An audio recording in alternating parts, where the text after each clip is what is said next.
Hello বন্ধুরা, আমি মাইতি। আমাদের ফাইজা স্টোরি চ্যানেলের সকল প্রকার পাঠগল্প পেতে এবং শুনতে আমাদের চ্যানেলটি সাবস্ক্রাইব করে আমাদের পরিবারের একজন হয়ে পাশে থাকুন। Thank you.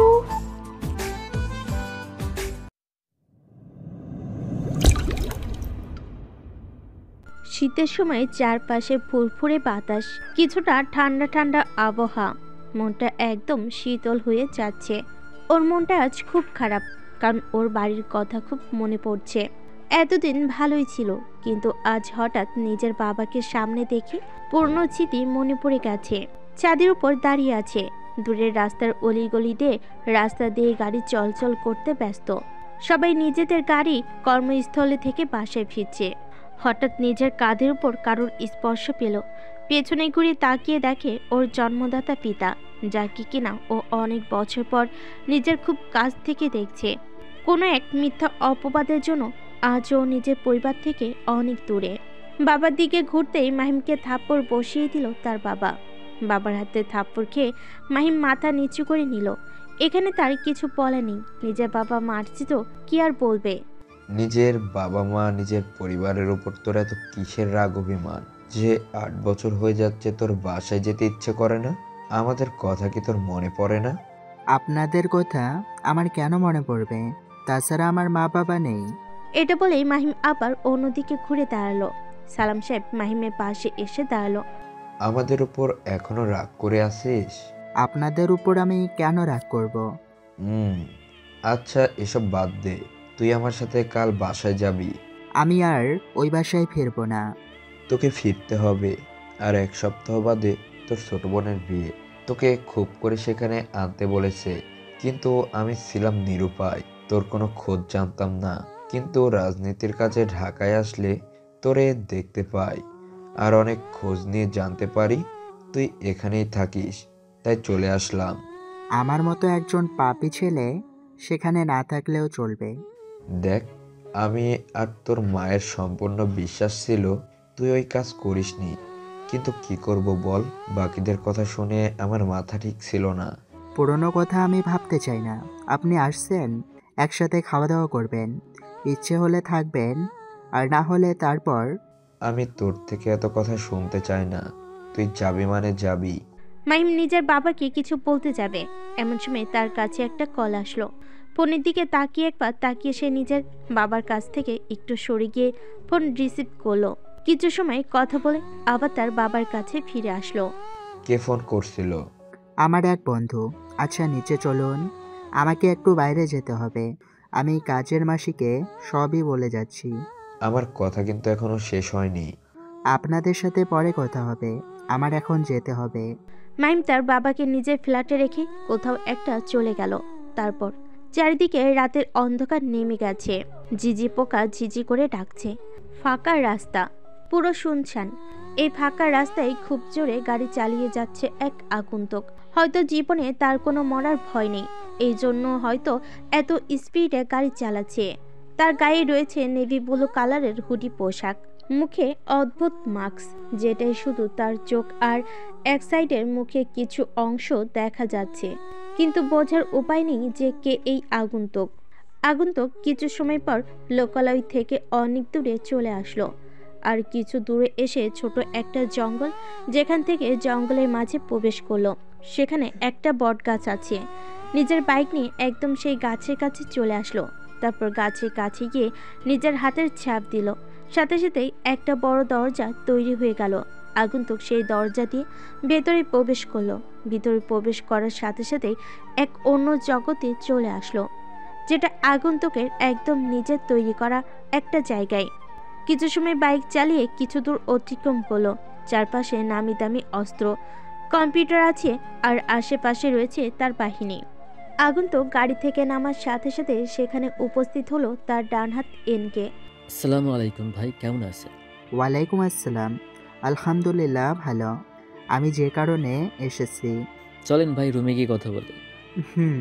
দুজনই রুমে গেল।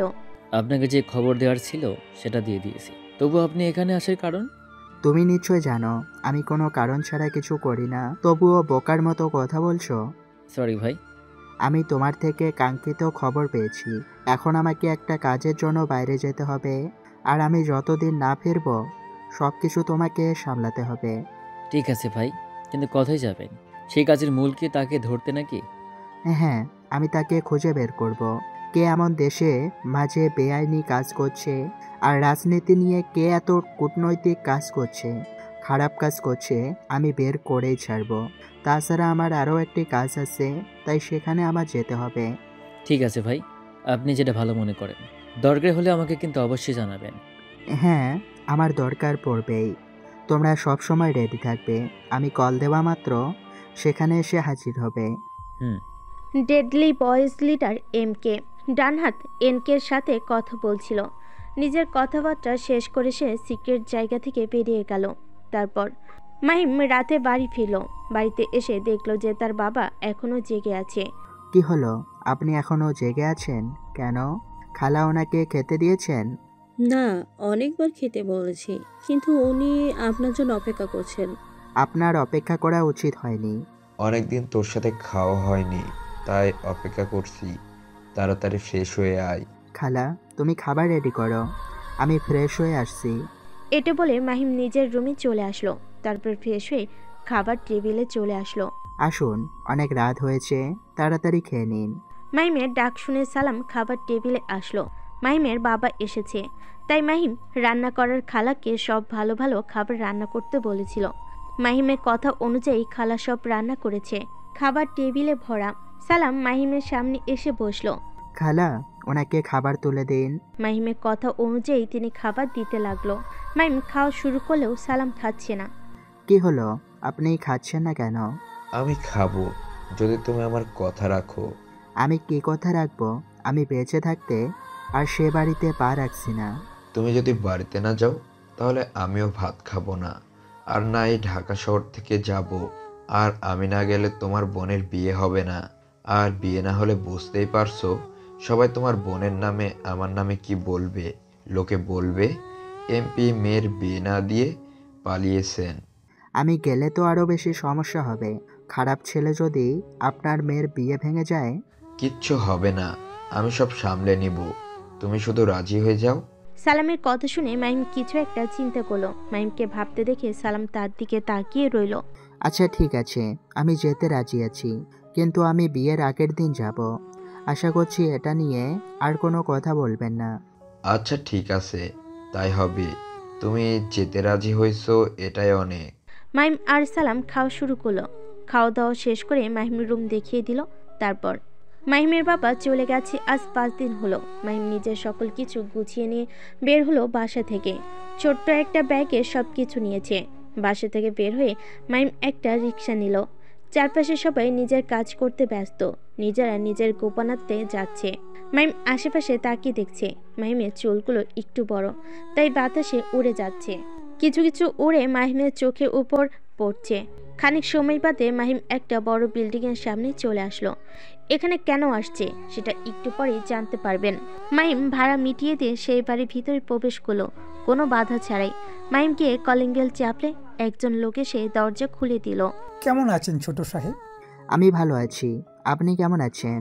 ভালো আছি বাপ, ভেতরে আসুন। মাহিম চাচার কথা অনুযায়ী ভিতরে প্রবেশ করলো। মাহিম সোফায় বসাই কিছু সময় পর উপর থেকে দুজন নেমে আসলো। একজন এসেই মাহিমের কান চেপে ধরল। আহ আম্মু, লাগছে। কি করছো? ছাড়ো, কান বড় হয়ে হাতের মতো হয়ে যাবে। হয়ে যাক, তাতে তোর কি? আমার তো অনেক কিছুই। কান বড় হয়ে গেলে তখন আর কোনো মেয়ে আমাকে পছন্দ করবে না। তখন তুমি তোমার ছেলের বউ পাবে না। আমার ছেলে বেশ সুন্দর, সব মেয়ে পেছনে পড়ে থাকবে। তো বাচ্চাদান আজ এতদিন পর কোথা থেকে উদয় হলে? কোথায় থেকে আর উদয় হব? নিজের বাসা থেকে। তো ব্যাগপত্র গুছিয়ে এবার কোথায় যাওয়া হচ্ছে ঘুরতে? বাবা, এবার এমন এক জায়গায় যাচ্ছি যেটা সিক্রেট। এমন কোথাও যাচ্ছ যে সেটা সিক্রেট? বলা যাবে না।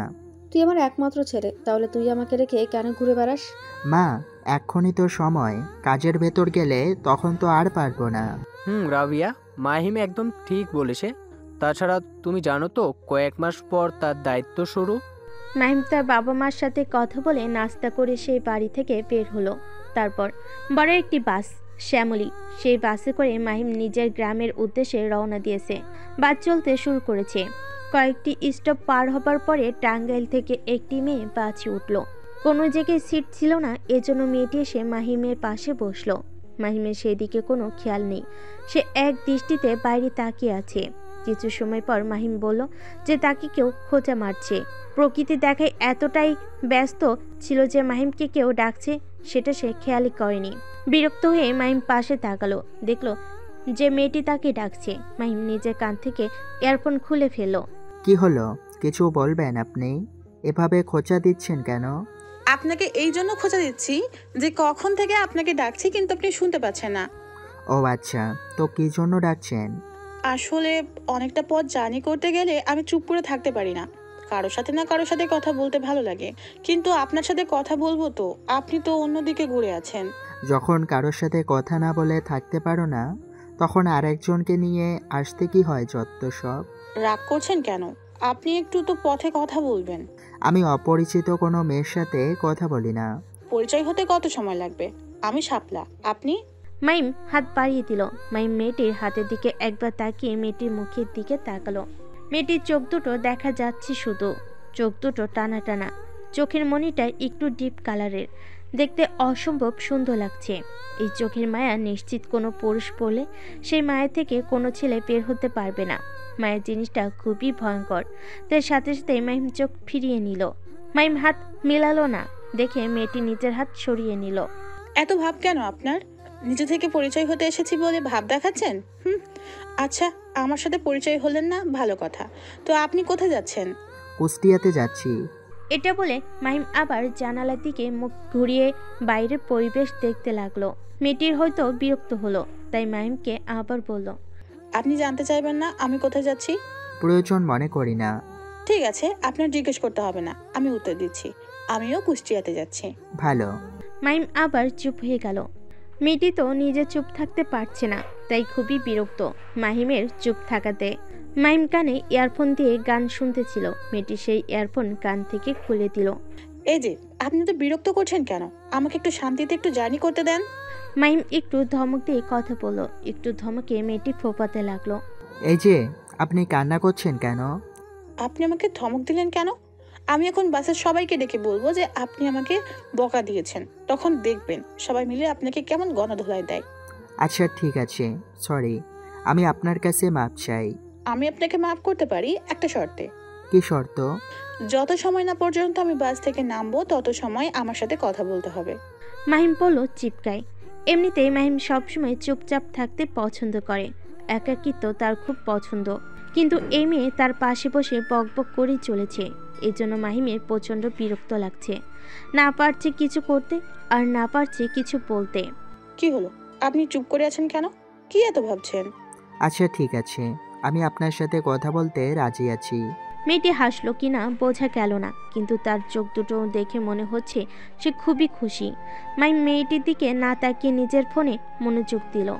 আপনি কিন্তু আমার সাথে কথা না বলে আবার ফোনে মনোযোগ দিয়েছেন। আরে না, এমনিতে দেখছিলাম। কুষ্টিয়া আর কত সময় লাগবে যেতে? কেন, আপনি কি আর এর আগে কোনোদিন কুষ্টিয়া যান নাই? না, আমি আগে কখনো কুষ্টিয়া যাই নাই, এই প্রথম যাচ্ছি।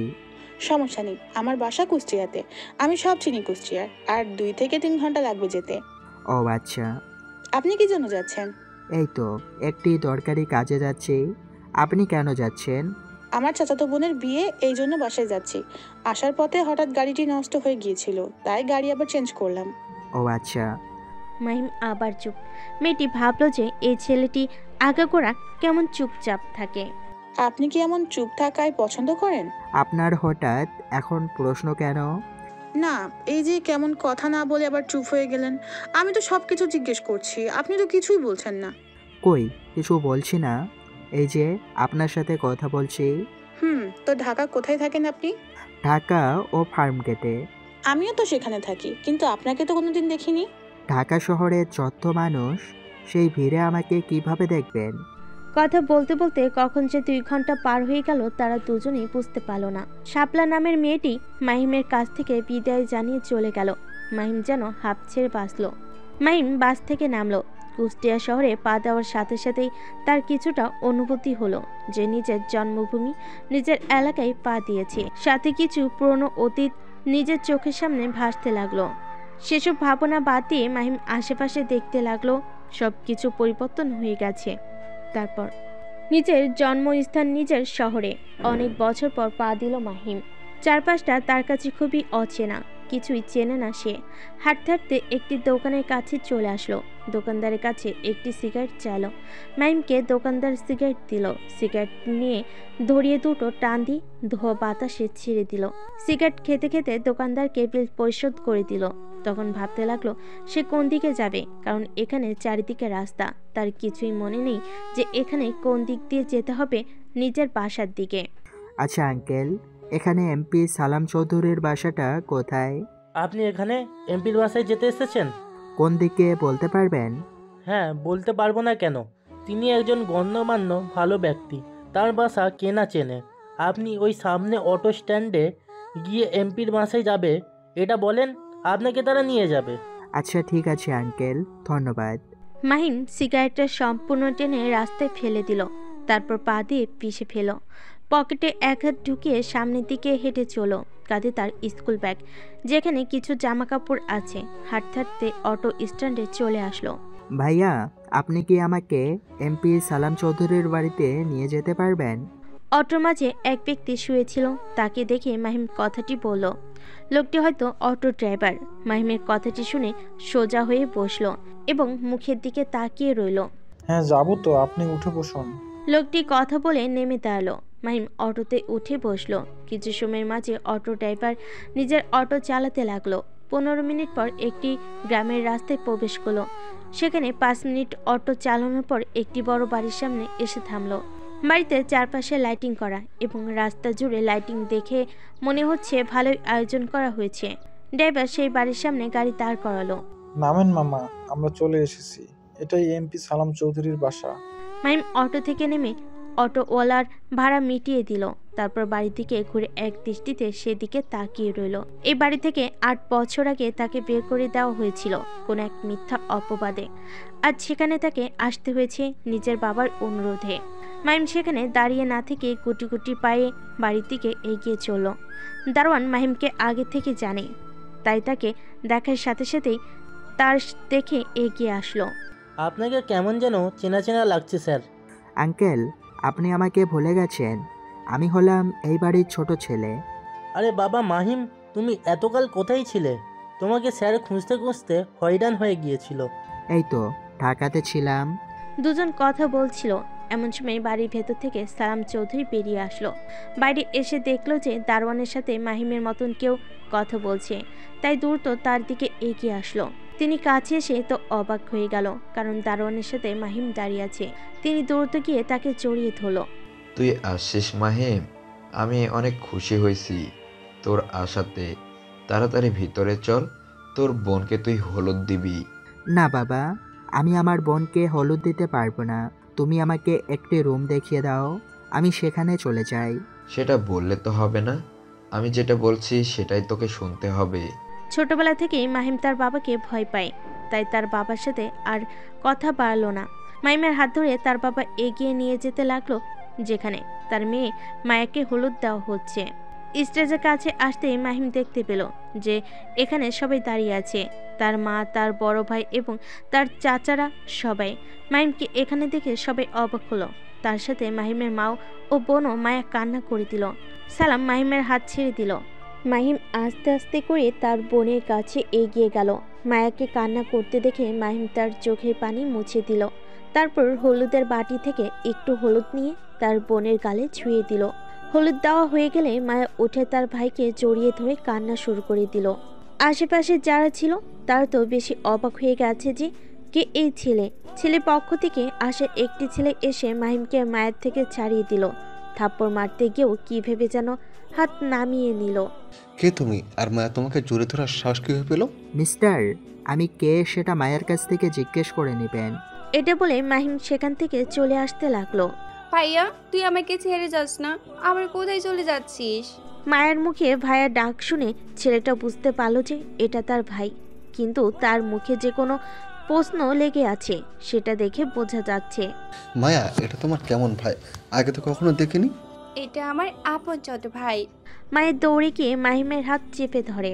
প্লিজ ভাইয়া, তুই আমাদের ছেড়ে আবার চলে যাস না। তোকে অনেক খোঁজার চেষ্টা করছি কিন্তু পাইনি। চিন্তা করিস না, তোর বিয়ে খেয়ে তারপর যাব। এখন তুই গিয়ে হলুদের আসনে বস। এমন সময় সেখানে মালেকা বেগম আসলো। এসে মাহিমকে জড়িয়ে ধরে কান্না করে দিল। এতদিন কি তোর মায়ের কথা মনে পড়েনি? তুই একটা নিষ্ঠুর হলি কিভাবে? মাহিমের খুব খারাপ লাগছে, কিন্তু নিজেকে খুব কষ্ট করে আটকে গেছে কান্না থেকে। এমন সময় সালাম সাহেব তাদের কাছে এগিয়ে আসলো। মালেকা, এখানে অনেকেই আছে, এভাবে সিন ক্রিয়েট করো না, যা করার ভিতরে গিয়ে করো। নিজের স্বামীর কথা শুনে ছেড়ে দিল। তিনি মাইকে হলুদ দেওয়ার আসনে বসতে বলে মাহিমের হাত ধরে বাড়ির ভিতর চলে গেল। সরি মায়া, আমি বুঝতে পারিনি যে ওটা তোমার ভাই। কোনো সমস্যা নেই, তোমরা তো জানো না তাই এমন করছো। আচ্ছা তুমি থাকো, আমরা এখন যাই, আমাদের তো কাজ হয়ে গেছে। বাবা মায়ের থেকে বিদায় নিয়ে যেও। তারা তো এখন নিজের ছেলেকে নিয়ে ব্যস্ত, আমি কি করব? তার থেকে বরং আমরা চলে যাই। ওকে। অন্যদিকে মাহিমকে তার মা বাবা বাড়ির ভিতর নিয়ে গেল। তারপর সোফায় বসিয়ে দিল। মাহিমকে তিনি সোফায় বসিয়ে দিয়ে নিজের হাতে জুস বানিয়ে নিয়ে আসলেন। তারপর মাহিমকে খেতে দিলেন। তুই এতটা দিন আমাদের ছেড়ে কিভাবে সেই ঢাকা শহরে পড়েছিলি বলতো? আমাদের কথা কি একবারও মনে পড়েনি তোর?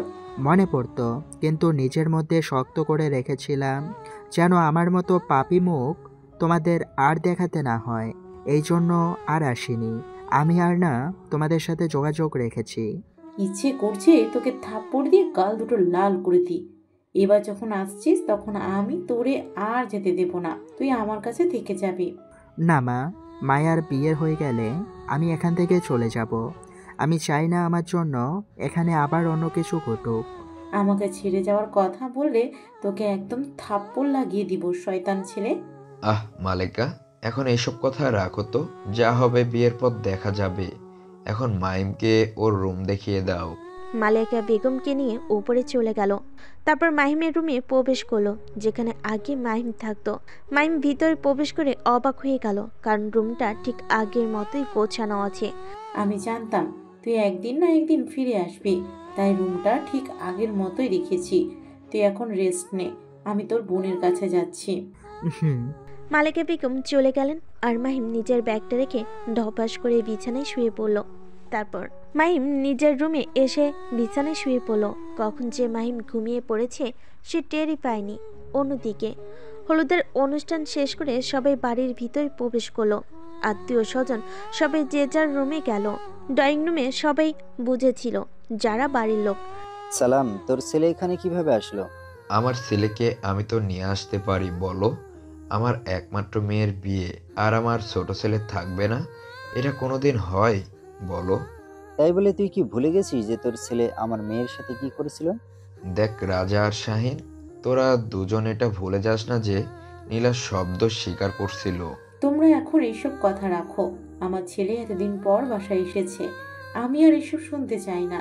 পুরনো দিনের কথা মনে করে আর কিছু করতে চাই না। বড় মা, তোমার ছেলে কোথায়? আমার ছেলেকে দিয়ে তোর কি কাজ? আসতে না আসতেই তুই আবার ওকে জ্বালাতে যাস না যেন।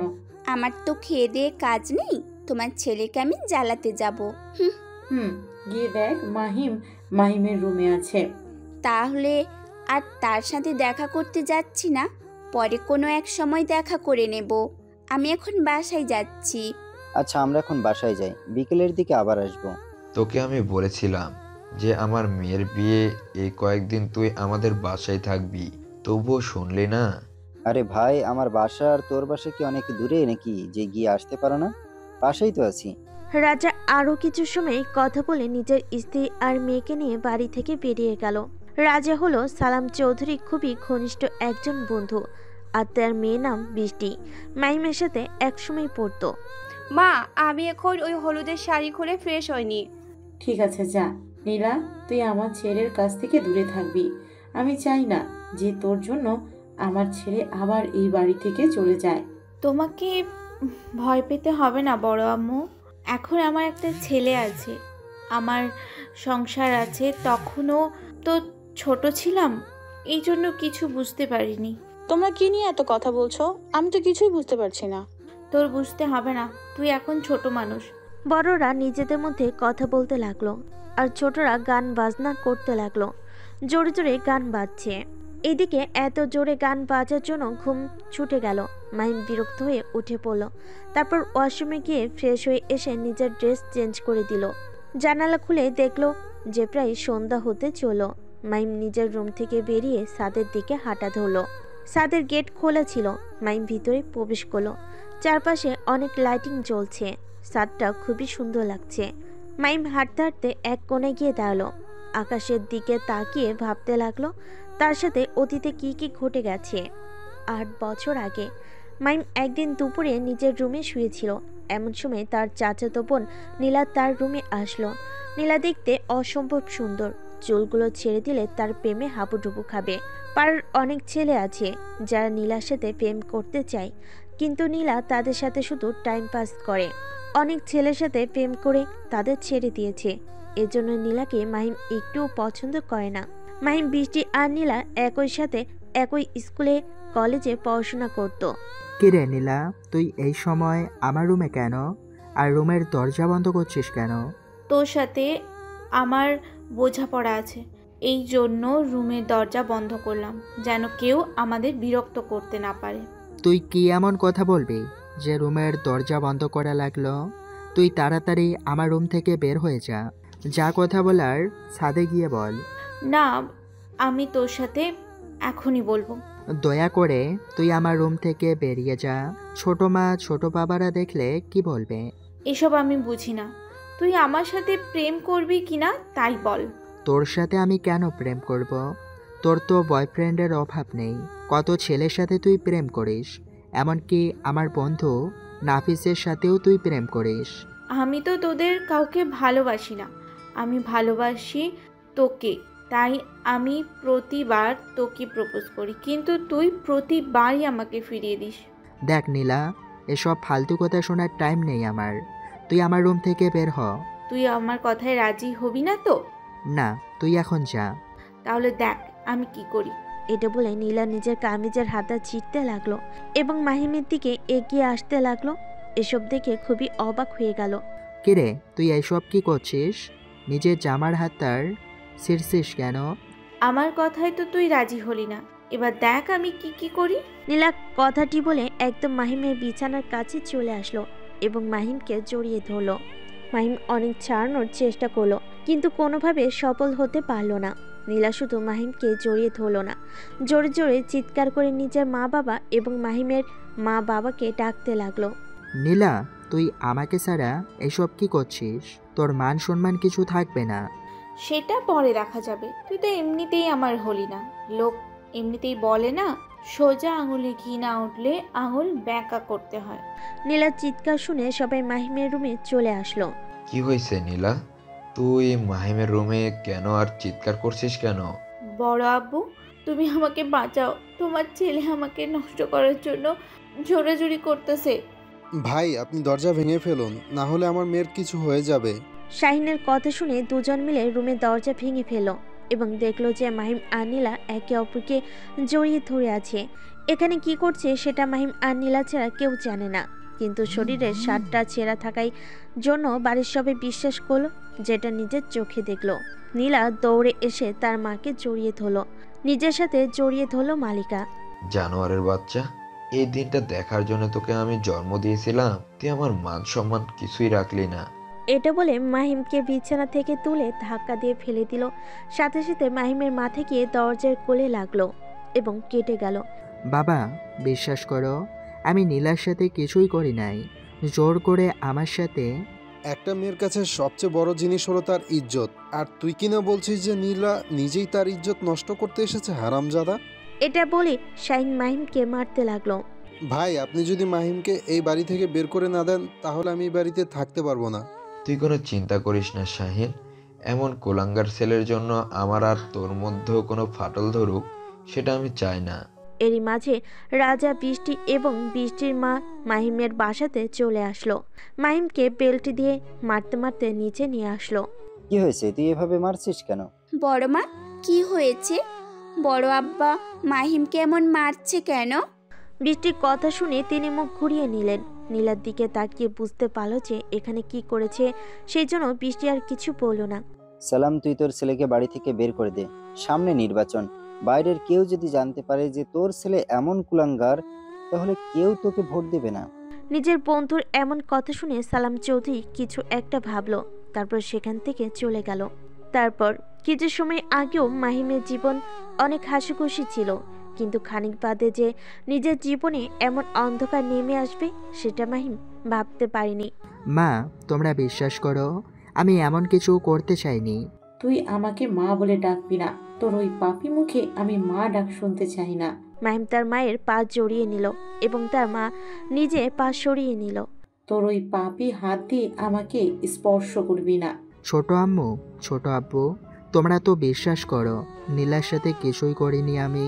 মাহিমের কথা তারা দুজনও বিশ্বাস করলো না। তারা দুজন মুখ ফিরিয়ে নিল। মাহিম কোনো উপায় না দেখে রাজা ও রেহেনা বেগমের কাছে গেল, কিন্তু তাদেরকে বলার পরও তারা বিশ্বাস করলো না। মাহিম এবার বৃষ্টির সামনে গিয়ে দাঁড়ালো। বৃষ্টির চোখে পানি, হয়তো নিজের চোখের পলক ফেলে চোখ দিয়ে পানি গড়িয়ে পড়বে। তুই অন্তত বিশ্বাস কর আমি নীলার সাথে কিছুই করিনি।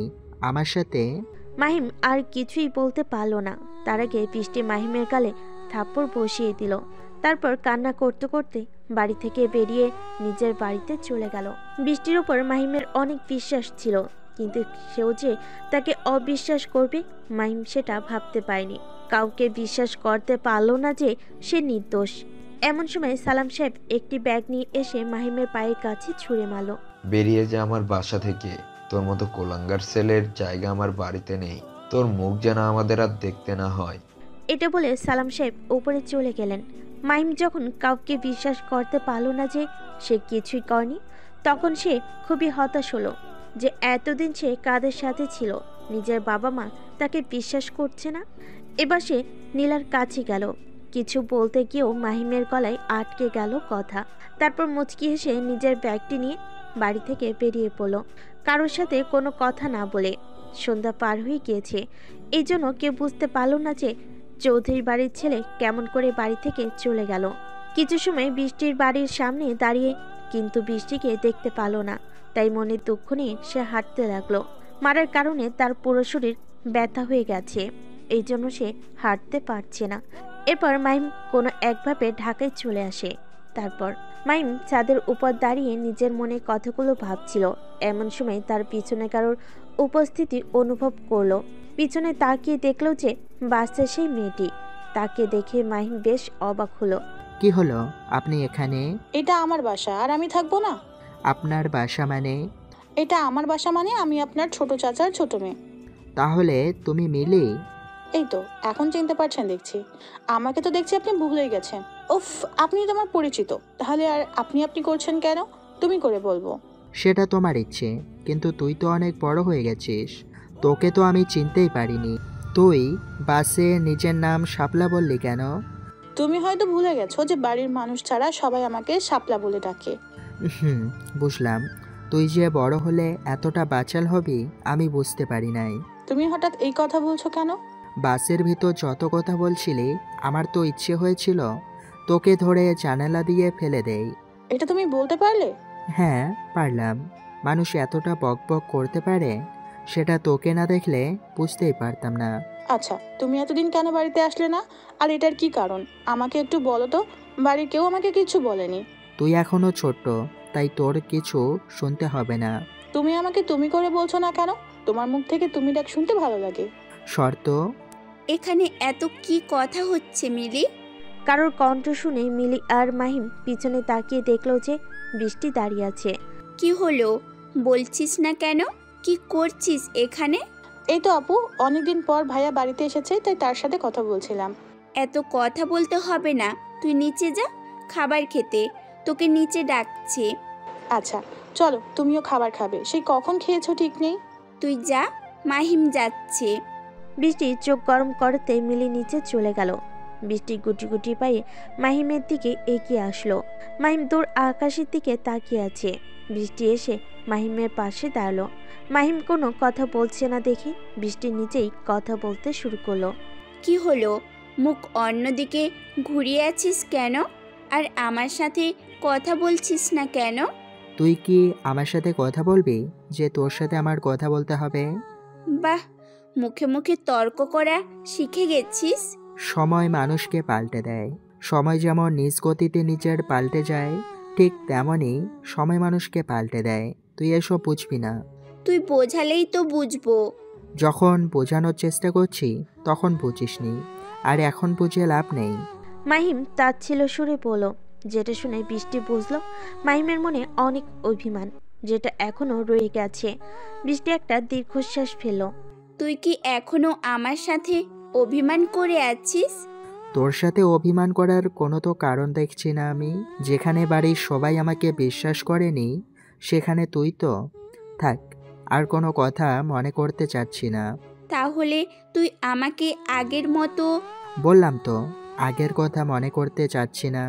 এটা বলে মাহিম বাইরে যাওয়ার জন্য হাঁটা ধরল। কি হলো? আমার কথার উত্তর না দিয়ে কোথায় যাচ্ছিস? তুই যদি একটার উত্তর শুনতে চাচ্ছিস, সেই উত্তরটা আমার কাছে নেই। এমন সময় ছাদের গেটে মায়া এসে দাঁড়ালো। ভাইয়া আর আপু তাড়াতাড়ি আসো, কখন থেকে সবাই তোমাদের জন্য ওয়েট করছে আর তোমরা গল্প করে যাচ্ছ। একটা মার খাবি, দেখছিস তো আমি যেতেই ছিলাম। হ্যাঁ, সেটা তো দেখতেই পাচ্ছি। মিলি কখন নিচে গেছে আর তোমাদের যাওয়ার নামেরই। তাড়াতাড়ি আসো। মাহিম মায়াকে পাশ কাটিয়ে চলে গেল। বৃষ্টি অন্যদিকে ঘুরে দাঁড়িয়ে রইল। কি হলো আপু, তুমি কি নিচে যাবে না? তুই যা, আমার ভালো লাগছে না। আরে ভাবিপু, এই দিনে তুমি কান্না করছো কেন? তোর ভাই আমার সাথে ভালো করে কথাই বলছে না। তাই বলে তুমি কি চোখের পানি ফেলবে? তুমি ভালো করে জানো ভাইয়ের সাথে কি ঘটেছিল, আর তুমি তখন তাকে সঙ্গ ছেড়ে দিয়েছিলে। সেটাই তো আমার সবচেয়ে বড় ভুল। সবার মতো আমিও তাকে ভুল বুঝেছিলাম। এখন এসব কথা রাখো, সবাই নিচে ওয়েট করছে, তুমি চলো। তুই যা, আমার ভালো লাগছে না। চলো তো। এটা বলে মায়া বৃষ্টিকে টানতে টানতে নিয়ে আসলো। তারা দুজন নিচে এসে দেখলো যে মাহিম টেবিলে বসে খেতে লাগছে। মালিকা বেগম নিজের সবকিছু তুলে দিচ্ছে। দেখেছিস, তোর মা তোর ভাই আসতে না আসতেই কত আদর যত্ন শুরু করে দিয়েছে, আর এদিকে যে আমরা আছি সেটার খেয়ালই নেই। এত পাকড়া কথা বলতে হবে না, তুই বসে পড়, তোরেও খেতে দিচ্ছি। মায়া আর বৃষ্টি খেতে বসে পড়লো। খাওয়া দাওয়া করার সময় মাহিম বুঝতে পারলো যে তার পায়ের সাথে কেউ পা দিয়েছে। সামনে তাকিয়ে দেখলো যে বৃষ্টি মুচকি হাসছে। মাহিম তাড়াতাড়ি খেয়ে টেবিল থেকে উঠে পড়লো এবং চলে গেল। তারপর রাত 12টা কি 1টা। গ্রামের পাশে একটি পুরনো জঙ্গল আছে, আর সেই জঙ্গলের ভিতরে আছে একটি পুরনো বাড়ি। সেখানে কোনো মানুষ যায় না। গ্রামের অনেক মানুষ বলেছে সেখানে ভূত আছে, কিন্তু এই সুযোগটাকে কাজে লাগিয়েছে কিছু দুষ্কৃতীরা। পুরনো সেই বাড়ির ভিতরে একটি চেয়ারে বসে আছে এক ব্যক্তি, যার কথাই ভিতরে সবাই কাজ করছে। তাড়াতাড়ি মালগুলো ফ্যানে তোল, আজ রাতের ভিতর মালগুলো শহরে পাচার করে দিতে হবে। ঠিক আছে বস, আপনি কোনো চিন্তা করবেন না, আমার খুব তাড়াতাড়ি কাজটি করে ফেলবো। হ্যাঁ, আর আমি শুনেছি যে পুলিশ ফোর্স খুব কড়া গার্ড দিচ্ছে। হ্যাঁ ভাই, কতদিন ধরে পুলিশ খুবই জ্বালাতন করছে, কিন্তু আমাদের ধরতে তারা পারবে না। আর ধরলেই বা কি, আমরা হলাম রোলেক্স গ্যাংয়ের লোক, আমাদের দেখে তো তারা থরথর করে কাঁপবে। সেটা তুই একদম ঠিক বলেছিস। গ্যাংয়ের লোক দেখেই সকল পুলিশের হাওয়া টাইট হয়ে যায়। তাহলে আর চিন্তা কিসের বস? ওই পুলিশকে নিয়ে আমার কোনো চিন্তা নেই, চিন্তা হচ্ছে বসকে নিয়ে। বস এই মাসে সবচেয়ে বেশি ডিল ফাইনাল করেছে এবং সেগুলো খুব তাড়াতাড়ি পাচার করে দিতে হবে। তাছাড়াও বস কয়েকদিনের মাঝে 20টা মেয়েকে জোগাড় করতে বলেছে। তোরা তাড়াতাড়ি এই কাজটি করতে লেগে পড়। বস, আপনার উপরও আরও একজন বস আছে, কিন্তু কে সে যাকে আমরা আজ পর্যন্ত দেখলাম না? আমি নিজে আজ পর্যন্ত তাকে দেখিনি, তাহলে তোরা কিভাবে দেখবি? আড়াল থেকে তিনি সব কাজ করে যাচ্ছেন। ও আচ্ছা। এত বক বক না করে নিজের কাজ কর, তাড়াতাড়ি এবং তাড়াতাড়ি মালগুলো পাচার করে দেই। নিজের বসের ধমক শুনে ছেলেগুলো তাড়াতাড়ি কাজ করতে লাগলো। বস লোকটি নিজে পকেট থেকে সিগারেট বের করে ধরে টান দিতে লাগলো মনে সুখে। পরের দিন সকালে খুব জোরে জোরে গান বাজার কারণে ঘুম ভেঙে গেল। এমনিতে সারা রাত মাহিমের ঘুম হয়নি, আবার এত সকালে গান বাজাচ্ছে, এই জন্য মাহিমের খুব রাগ হচ্ছে। তবুও নিজের বাসা বলে কিছু বলতে পারছে না। বালিশ কানের উপর দিয়ে শুয়ে রইল, তবু সে ঘুমাতে পারল না। একসময় বিরক্ত হয়ে মাহিম বালিশ ছুঁড়ে মারল, সাথে সাথে দেওয়ালের সাথে গিয়ে বাড়ি লেগে পড়ে গেল। এমন সময় রুমের ভিতরে মায়া প্রবেশ করলো। কিরে ভাইয়া, আর কত সময় ঘুমাবি? তোর একটা মাত্র বোনের বিয়ে, আর তুই কিনা পড়ে পড়ে ঘুমাচ্ছিস? বড় ভাইয়া সব একলা একলা কাজ করছে, আর তুই কিনা ঘুমাচ্ছিস এখনো? ঘুমাতে আর পারলাম কোথায়, সারা রাত গান বাজিয়েছিস, আবার সকাল হতে গান বাজানো শুরু করেছিস। একটা মাত্র দিন, একটু তো বাজবেই বল। কিন্তু তুই তাড়াতাড়ি নিচে আয়, কারণ আম্মু তোকে ডাকছে। সবাই কাজে লেগে পড়লে তোকে আর কেউ নাস্তা দেবে না, বলে দিলাম। দিতে হবে না, তুই এখন যা তো। তাড়াতাড়ি ভাইয়া, না হলে আমি কিন্তু তোর গায়ে পানি ঢেলে দেব। আচ্ছা ঠিক আছে, তুই যা, আমি আসছি। তাড়াতাড়ি আসবি, বলে দিলাম। মায়া মাহিমের রুম থেকে বেরিয়ে গেল। মাহিম কিছু সময় পর বিছানা থেকে উঠে পড়ল, তারপর ফ্রেশ হয়ে এসে রুম থেকে বেরিয়ে পড়ল। অনেক সকাল হয়েছে, চারপাশে অনেক লোকজন। মাহিমের বাবা সালাম চৌধুরী এখানকার এমপি, এজন্য অনেক মানুষ এসেছে যারা মাহিমের কাছে অপরিচিত। মাহিম সিঁড়ির কাছে এসে দেখলো যে তার সকল কাজিনসরা নিচে বসে আড্ডা দিচ্ছে, তার মনে বৃষ্টিও আছে। মাহিম আস্তে আস্তে হাঁটতে হাঁটতে নিচে নেমে আসে। আরে ভাইয়া, তুই আসছিস?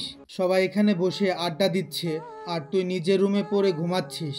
এইসব গান বাজনা হাসি ঠাট্টা আমার ভালো লাগে না, তাই নিজের রুমে শুয়েছিলাম, কিন্তু তোদের জন্য তো আর ঘুমিয়ে থাকা হলো না।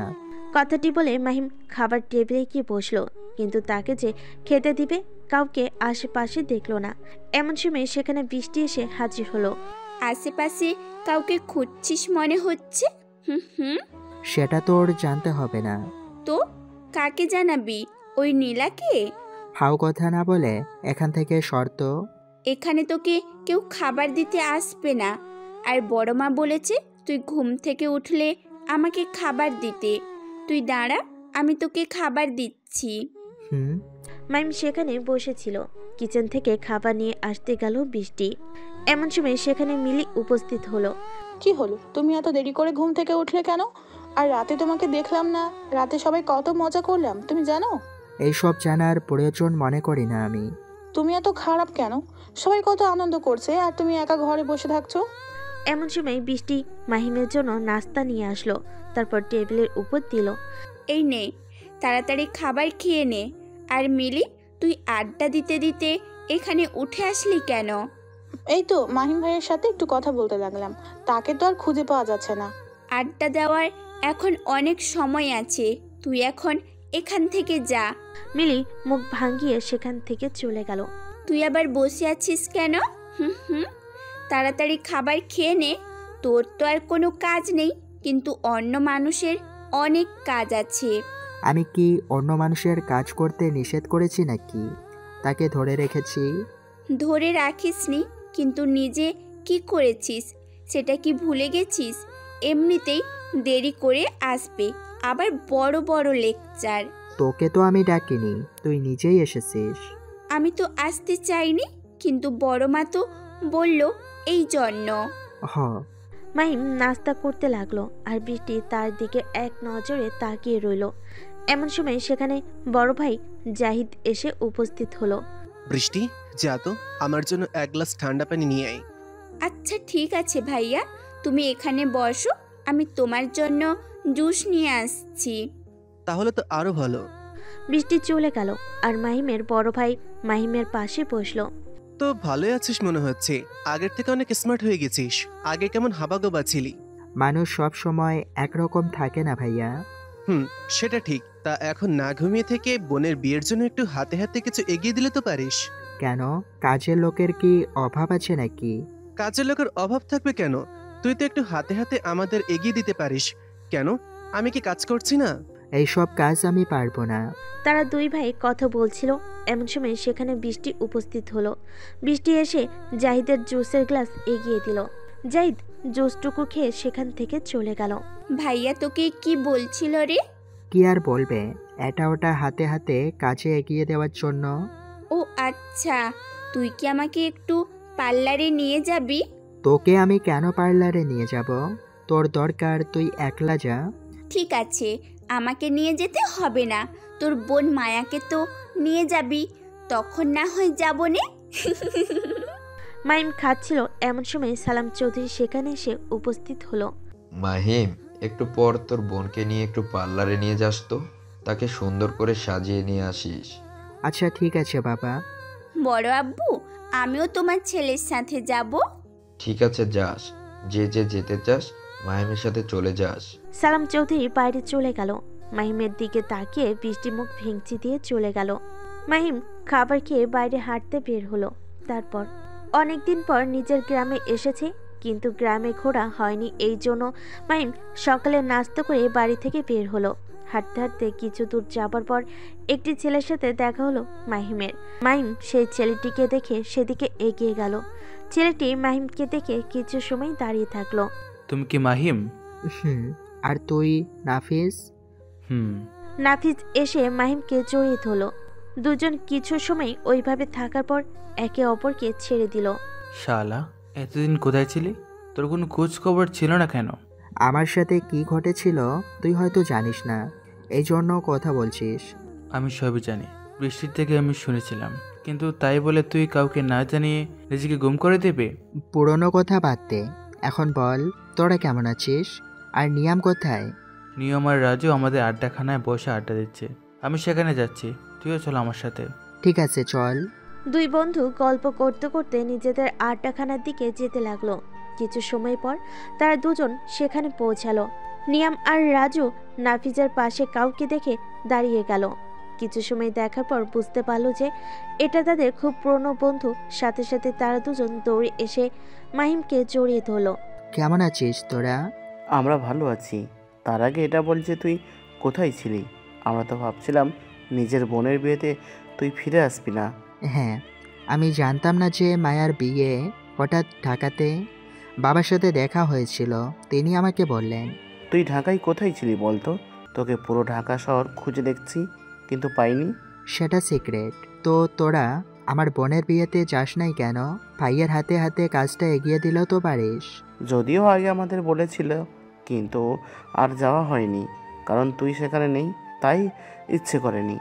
অনেকদিন পর সব বন্ধুরা এক জায়গায় হলে যা হয় আর কি, সবাই মিলে আড্ডা দিতে লাগলো। আড্ডা দিতে দিতে কখন যে 11টা বেজে গেছে সেটা মাহিমের খেয়াল নেই। এমন সময় একটি কল আসলো। মাহিম ফোনের দিকে তাকিয়ে দেখলো যে একটি আননোন নাম্বার থেকে কল এসেছে। তাই প্রথমবার ধরলো না, কিন্তু পরের বার আবার ফোন আসলো, তাই মাহিম রিসিভ করলো। মাহিম কিছু বলার আগে ফোনের ওপাশ থেকে বিভিন্ন ধরনের গালি আসতে লাগলো। কুত্তা, শয়তান, খবিশ, বাদর। সাথে সাথে মাহিম কানের কাছ থেকে ফোন সরিয়ে সামনে নিয়ে আসলো। কে আপনি? আর এইভাবে বোকাঝোকা করছেন কেন? আমি কে তুই চিনতে পারছিস না আমার কণ্ঠ শুনে? না, কে আপনি? আর আমার নাম্বার পেলেন কোথায়? আমি বৃষ্টি। তুই তাড়াতাড়ি বাড়িতে আয়। তোর বোনকে নিয়ে কোথায় যাওয়ার কথা ছিল তোর, সেটা কি তোর খেয়াল আছে? একটু পর তো বোনকে বরপক্ষ বিয়ে করতে আসবে, তখন না সেজে গুজে যাবে নাকি? আরে ভাই, একটু আস্তে কথা বল। এত জোরে জোরে বক বক করেই যাচ্ছিস, আমাকে তো কোনো কথাই বলতে দিচ্ছিস না। তুই যেখানে থাকিস না কেন তাড়াতাড়ি আয়, না হলে আঙ্কেল তোরে গিয়ে পেটাবে। আচ্ছা ফোন রাখ। মাইম ফোন রেখে দিয়ে তার বন্ধুদের বলল, দোস্ত তোরা বাসায় গিয়ে তাড়াতাড়ি রেডি হয়ে চলে আয়, আমি ততক্ষণ মায়াকে নিয়ে পার্লার থেকে ঘুরে নিয়ে আসি। আচ্ছা ঠিক আছে। মাহিম তাদের থেকে বিদায় নিয়ে হাঁটতে হাঁটতে বাসার দিকে রওনা দিল। মাহিম বাসায় আসার সাথে সাথেই দেখতে পেল যে সবাই রেডি হয়ে গাড়ির কাছে দাঁড়িয়ে আছে। মাহিমকে আসতে দেখে মায়া তাড়াতাড়ি তার কাছে আসলো। কোথায় গিয়েছিলি ভাইয়া বলতো? তোর কি তোর বোনকে এভাবে বিয়ে দেওয়ার ইচ্ছা নাকি? হ্যাঁ সেটাই তো ইচ্ছা। অযথা পার্লারে নিয়ে গিয়ে এত টাকা খরচ করে শাকচুন্নির মতো সাজিয়ে নিয়ে এসে কোনো লাভ নেই। তুই পার্লারে যাওয়ার মানে বুঝবি কিভাবে? এখন নিজের বোনের সাথে ঝগড়া না করে তাড়াতাড়ি গাড়িতে ওঠ। মায়ার বিয়ে, তাই মায়া যাবে, কিন্তু তোরা এতজন কেন? কারণ আমরাও একটু সাজুগুজু করব, তাছাড়া বড় আব্বু আমাদের অনুমতি দিয়েছে। হ্যাঁ, মহিম বড় আব্বু আমাদের যেতে বলছে। মাহিম নীলার কণ্ঠ শুনে একবার তার দিকে তাকালো, এরপর নিজের চোখ ফিরিয়ে নিয়ে গাড়ির ড্রাইভিং সিটে বসলো। এক এক করে সবাই গাড়িতে উঠে বসলো। সবাই পিছনে বসলো। বৃষ্টি তাড়াতাড়ি করে মাহিমের পাশের সিটে বসলো সামনে। তো তোরা কেন পার্লারে যাবি? শহরে একটি সুন্দর পার্লার আছে, আমরা সেখানে যাব। আচ্ছা ঠিক আছে। মাহিম গাড়ি চালাতে শুরু করলো। গাড়িতে উঠে তো মিলি বকবক শুরু করে দিয়েছে, সাথে তো বৃষ্টি আছে। মাহিম এসব বকবক সহ্য করতে না পেরে গাড়ির মাঝে বক্সে একটি সুন্দর গান ছেড়ে দিল। ওরা বকবক করতে থাকুক আর মাহিম গাড়ি চালাতে লাগলো। তার আধা ঘন্টা পর শহরের মাঝে একটি সুন্দর পার্লারে চলে আসলো। এক এক করে সবাই গাড়ি থেকে নামতে লাগলো। এখানে মোট 5 জন আছে, সব মাহিমের কাজিন। ভাইয়া তুই এখানে দাঁড়িয়ে থাক, এটা মহিলা পার্লার তো তাই তোকে অ্যালাউ করবে না। আমারও কোনো শখ নেই যে তোর সাথে ভিতরে যাওয়া। তোরা তাড়াতাড়ি রেডি হয়ে আয়। এখানেই থেকো, আবার কোথাও হারিয়ে যাস না যেন। সবাই এক এক করে ভিতরে চলে গেল। এতজনের মধ্যে মিলি কোনো সুযোগই পাচ্ছে না মাহিমের সাথে কথা বলতে। মাহিম অপেক্ষা করতে করতে খুবই বোরিং লাগছিল। এজন্য রাস্তার অপর পাশের একটি চায়ের দোকানে গেল। চায়ের দোকানে অনেকগুলো বকেটে ছেলে দেখতে পেল, কিন্তু সে কিছু বলল না। চায়ের অর্ডার দিল। ভাই মালগুলো তোর কি হয় রে? কাকে বলছেন? আমাকে? হ্যাঁ তোকেই বলছে। গাড়ি থেকে নামলো মালগুলো কিন্তু খুবই জোস। ওরা তোর কি হয়? ওরা আমার বোন হয়। তোদের বোনকে কি একদিনের জন্য আমার সাথে রাত কাটাতে দিবে? এর বিনিময়ে তোকে অনেক টাকা দিব। বকেটের ছেলেদের কথা শুনে মাহিমের অনেক রাগ হতে লাগলো, তবু কিছু বলল না। চা খেয়ে বিল মিটিয়ে দিয়ে আবার গাড়ির কাছে চলে আসলো এবং অপেক্ষা করতে লাগলো। মেয়েদের সাজতে যে এত সময় লাগে সেটা মাহিম আগে জানতো না। মাহিম ফোন বের করে গেম খেলতে লাগলো। গেম খেলতে খেলতে কখন যে 2 ঘন্টা পার হয়ে গেল মাহিম বুঝতে পারল না। এমন সময় কথা বলতে বলতে তারা পার্লার থেকে বেরিয়ে আসলো। মাহিম সামনে তাকিয়ে অবাক হয়ে গেল, কারণ মনে হচ্ছে সামনে থেকে এক ঝাঁক পরি হেঁটে আসছে। তোদের সাজতে এত সময় লাগে? জানলে তোদের সাথে মোটেও আসতাম না। বিয়ের অনুষ্ঠান, একটু সাজতে তো সময় লাগবে। এখন বলো তো আমাদের কেমন লাগছে? মাইম একবার সবার দিকে তাকিয়ে মায়াকে বলল, তোদের সবাইকে এক একটা পেতনির মতো লাগছে, যা বোঝানোর মতো নয়। শুধু শুধু টাকাগুলো নষ্ট করলি। এমনিতেই তোরা আগে থেকে পেতনি, আবার সেজে গুজে পেতনি হয়ে এসেছিস। মাহিমের কথা শুনে তারা খুব রেগে গেল, কিন্তু কিছু বলার আগে বকাটের ছেলেগুলো তাদের কাছে চলে আসলো। আরে সুন্দরী, তোমাদের সুন্দরের কদর তোমার ভাই বুঝবে না, কিন্তু আমরা খুব ভালো করে বুঝতে পারবো। চলো আজ রাতটা আমাদের সাথে কাটিয়ে আসবে। তোমাদের আমার খুব পছন্দ হয়েছে। মুখ সামলে কথা বল, না হলে তোর জিভ টেনে ছিঁড়ে ফেলবো। ভাই আমার মনে হচ্ছে এই মেয়েটার বুলটেজ বেশি। আগে কিন্তু আমরা এই মেয়েটার সঙ্গেই রাত কাটব। ভাইয়া তুই ওদের কিছু বল, তোর সামনে আমাদের এসব খারাপ খারাপ কথা বলছে আর তুই কিছু না বলে চুপ করে আসিস। মায়া, রাস্তার কুকুর ঘেউ ঘেউ করলেই তাকে গিয়ে আমরা মারবো না, বরং সেই করে তাড়িয়ে দেওয়া উচিত। মাহিমের মুখে এমন কথা শুনে বকাটের ছেলেগুলো রেগে গেল এবং তেড়ে এসে মাহিমকে। তারপর মাহিম তার কাজিনদের নিয়ে পার্লারে এসেছিল। 2 ঘন্টা যাবার পর তারা পার্লার থেকে বের হয়। এমন সময় রাস্তার অপর পাশ থেকে বখাটির ছেলেগুলো মাহিমদের কাছে চলে আসে এবং বিভিন্ন রকম খারাপভাবে কথা বলতে থাকে। এতে মায়া ও বৃষ্টি প্রচণ্ড রেগে যায়। দেখ তুই কিন্তু আমাকে চিনিস না, আমি হলাম এখনকার এমপির মেয়ে, আমার সাথে লাগতে আসিস না। ওরে সুন্দরী, তাই নাকি? তুই যদি এমপির মেয়ে হয়ে থাকিস তাহলে আমি এখানকার সাবেক এমপির একমাত্র ছেলে। আমারও পাওয়ার কম নেই যে তোর বাবাকে দেখে ভয় পাবো। আবিরের সাথে এত বকবক করে লাভ নেই। যে কোনো 2টো মালকে এখান থেকে তুলে নে। এতে নিয়ে গিয়ে কি করব? আর এই যে একটা দেখে মনে হচ্ছে বিবাহিত, ওকে নেওয়া লাগবে না। বিবাহিত নেই কি করে? ওর তো আগেই শেষ। নেব আমরা কুচি মেয়েগুলো, এমপির মেয়ে। আর ওই যে ওই মেয়েটা তেজ বেশি, মেয়েটাকে নেব, তারপর অস্তি করে শেষ করে দিব। মাহিম, তুই কিচ্ছু বলছিস না কেন?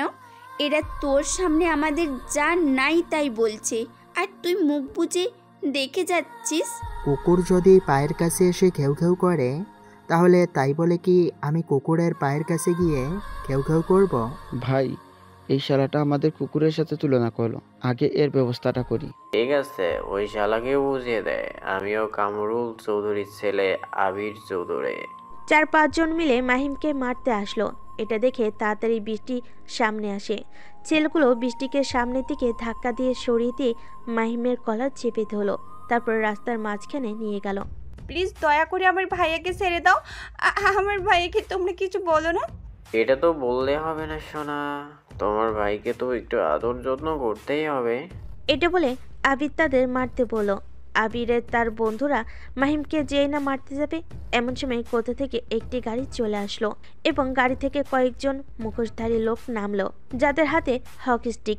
তারা এসেই আবিরের বন্ধুগুলোকে মারতে লাগলো। মার খেয়ে তারা চিৎপতাং হয়ে গেল। সবাই রাস্তার উপর শুয়ে কাটাচ্ছে। এমন সময় সেই লোকগুলো আবার সেই গাড়িতে করে চলে গেল।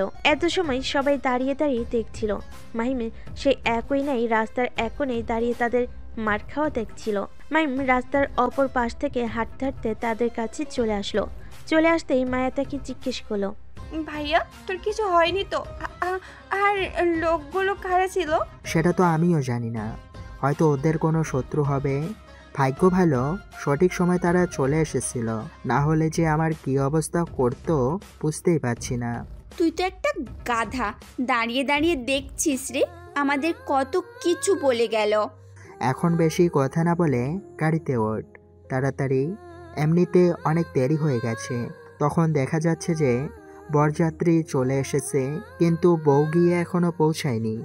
তোকে আমি পরে দেখে নিব, আর সুন্দরী তোমাকেও। আবির কথাটি বলে তার বন্ধুদের কাছে চলে গেল। তাদের ধরে এক এক করে গাড়িতে তোল। এদিকে মাহিম ও বাকিরা সবাই বাড়ির দিকে রওনা দিল। তারপর মাহিম নিজের রুমে রেডি হচ্ছিল, এমন সময় তার তিন বন্ধু হুড়মুড় করে তার রুমের ভিতর প্রবেশ করলো। এমন করে ঢোকাতে মাহিম তার দিকে অবাক হয়ে তাকিয়ে রইল। কিরে, তোরা কি আমার বাড়িতে চুরি করতে এসেছিস যে দরজা ভেঙে ঢুকে পড়েছিস? ব্যাঙে চুরে কেন ঢুকবো? আমরা তো ভাবছি তোকে কেউ গুম করে দিয়েছে, এই জন্যই তাড়াতাড়ি ঢুকলাম। তোদের সেটা মনে হবার কারণ কি? কারণ তো আছেই, তুই কখন বলে রুমে ঢুকে গেছিস, এখনো বের হওয়ার নামই নেই। আর এদিকে বরপক্ষ চলে এসেছে, কিছু সময় পরে তোর বোনের বিয়ে পড়ানো শুরু হবে, আর তুই এখনো রেডি হয়ে যাচ্ছিস। নিচে কত মেয়ে ঘোরাঘুরি করছে, তোর জন্য শান্তিতে দেখতে পারছি না, ভাবলাম কই একসাথে দেখবো। তোরা শালা সেই আগের মতোই রয়ে গেলি। চল, আমি রেডি হয়ে গেছি। মাহিম রুম থেকে বের হলো। সে একটি নেভি ব্লু কালারের পাঞ্জাবি পরেছে, চুলগুলো সুন্দর করে স্পাইক করা। তাকে দেখতে নায়কের থেকে কম লাগছে না। মাহিম সিঁড়ির কাছে এসে দেখলো যে বাড়ির ভেতরে সবাই অনেক আনাগোনা করছে। তারা চারজন হেঁটে বাইরে চলে আসলো। বাইরে এসে দেখলো যে সবাই টেবিল রেডি করে ফেলেছে এবং বরযাত্রীরা গেটের কাছে আছে। বন্ধু চল গেটের কাছে যাই, সেখানে মনে হয় বৃষ্টি, নীলা এবং মিলিরা বরের থেকে টাকা আদায় করছে। একটু গিয়ে দাঁড়ালে হয়তো কিছু টাকা ভাগ পেতে পারি। আমি তোর মতো ফকির নই যে কিছু টাকা নেওয়ার জন্য ওখানে যাই তর্ক বিতর্ক করব। তাছাড়া এসব আমার ঝামেলা ভালো লাগে না। আরে চল তো। নাফিস কথাটি বলে মাহিমের হাত ধরে টান দিয়ে গেটের দিকে নিয়ে যেতে লাগলো। তারা চারজন গেটের কাছে চলে আসলো। মাহিম নাফিসের থেকে হাত সরিয়ে নিয়ে ভিত থেকে একটু দূরে দাঁড়িয়ে থাকে, আর তারা তিনজন ফিরে ভিতরে ঢুকে গেল। কেউ একজন বরপক্ষের সাথে খুবই তর্ক করছে, এটা মাহিমের কানে আসলো। মাহিম আরেকটু কাছে এগিয়ে গিয়ে দেখতে লাগলো কি কি হচ্ছে। হঠাৎ মাহিমের নজর পড়ল বৃষ্টির দিকে। তাকে দেখে মাহিমের চোখ দুটো থমকে গেল, কারণ বৃষ্টি খুব সিম্পলভাবে নিজেকে সাজিয়ে তুলেছে। তার দিকে তাকাতে তো আরও বেশি অবাক হয়েছে যে বৃষ্টিও নেভি ব্লু কালারের একটি শাড়ি পরেছে। মাহিমের মন যে কোন দিক ছিল সে বুঝতে পারেনি, তার যে এত সুন্দর করে পার্লার থেকে সেজেছিল। আরে বিয়ে করতে আসছেন আর সাথে টাকা নিয়ে আসেননি? মাত্র তো 20,000 টাকা চেয়েছি, এই টাকাটাই দিতে পারছেন না? তাহলে আমার বোনকে নিয়ে গিয়ে খাওয়াবেন কি শুনি? তোমাদের খাওয়ানোর মতো আমাদের অনেক কিছুই আছে, কিন্তু তোমাদের দেওয়ার মতো টাকা আমার কাছে নেই, কারণ আমরা ফকিরকে এত টাকা দেই না। আপনাদের মতো কিপটে লোক টাকা দিতে জানে নাকি যে কাউকে টাকা দিবে? এই রনি, এত ঝামেলা না করে টাকাটা দিয়ে দে। কেন রে সাগর, তোর শালীদের উপর কি দরদ ধরেছে, নাকি বিয়ে করার জন্য তর্স হয়েছে না? বন্ধুদের মুখে এমন কথা শুনে বরের কথা বন্ধ হয়ে গেল। তারা আবার তর্ক করতে লাগলো। অনেক সময় তর্ক করার পর তারা গেট ছাড়লো। বরপক্ষ এসে নিজেদের আসনে বসে পড়ল। বৃষ্টি ও বাকিরা তো কাঙ্ক্ষিত টাকা পেয়ে তারা অনেক খুশি।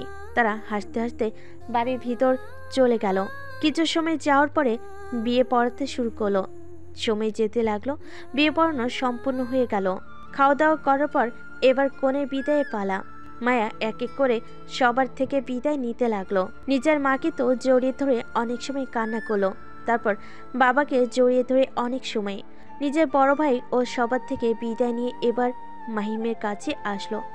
ভাইয়া আমি তোকে অনেক মিস করছি। দেখ তুই যখন এলি আর আমি তখন চলে যাচ্ছি, তোর কাছে একটা আবদার করি। হ্যাঁ বল। এবার আর তুই মা বাবাকে ছেড়ে চলে যাস না। তুই চলে যাওয়াতে মা বাবা অনেক কষ্ট পেয়েছে। হাউমাউ করে কান্না করে মায়া জড়িয়ে ধরলো মাহিমকে। মাহিমের চোখ দিয়ে পানি গড়িয়ে পড়ল। মাহিম নিজেকে সামলে নিয়ে মায়াকে হাসি মুখে বিদায় দিল। বরপক্ষ চলে গেল। বাড়িতে যেন শোকের ছায়া নেমে আসলো। তারপর বিয়ে বাড়িতে কনে চলে যাবার পর কেমন অবস্থা হয় সেটা কম বেশি সবারই জানা। ঠিক তেমনি সালাম চৌধুরীর বাড়িতে হয়েছে। রাতে তেমন কেউ খাওয়া দাওয়া করেনি, সবাই যে যার রুমে ঘুমিয়েছে। রাত 12টা বাজে। গ্রামের রাস্তা দিয়ে চলেছে একটি ছোট্ট টোটো গাড়ি, আর গাড়ির ভিতর বসে আছে গুন্ডা টাইপের কয়েকজন লোক। তারা গল্প করতে করতে যাচ্ছিল। আজকের ডিল আমরা ফাইনাল করে ফেললাম। এটাতে আমরা অনেক টাকা পেয়েছি, এগুলো গিয়ে বসকে দিয়ে দিতে হবে। এখান থেকে যদি আমরা কিছু টাকা রেখে দিই তাহলে কেমন হয় বস? এমন কথা ভুলেও মুখে আনিস না। এই কথা যদি আমাদের বসের কানে যায় তাহলে তোকে তো মেরে ফেলবে, সাথে আমাকেও। সরি বস, ভুল হয়ে গেছে।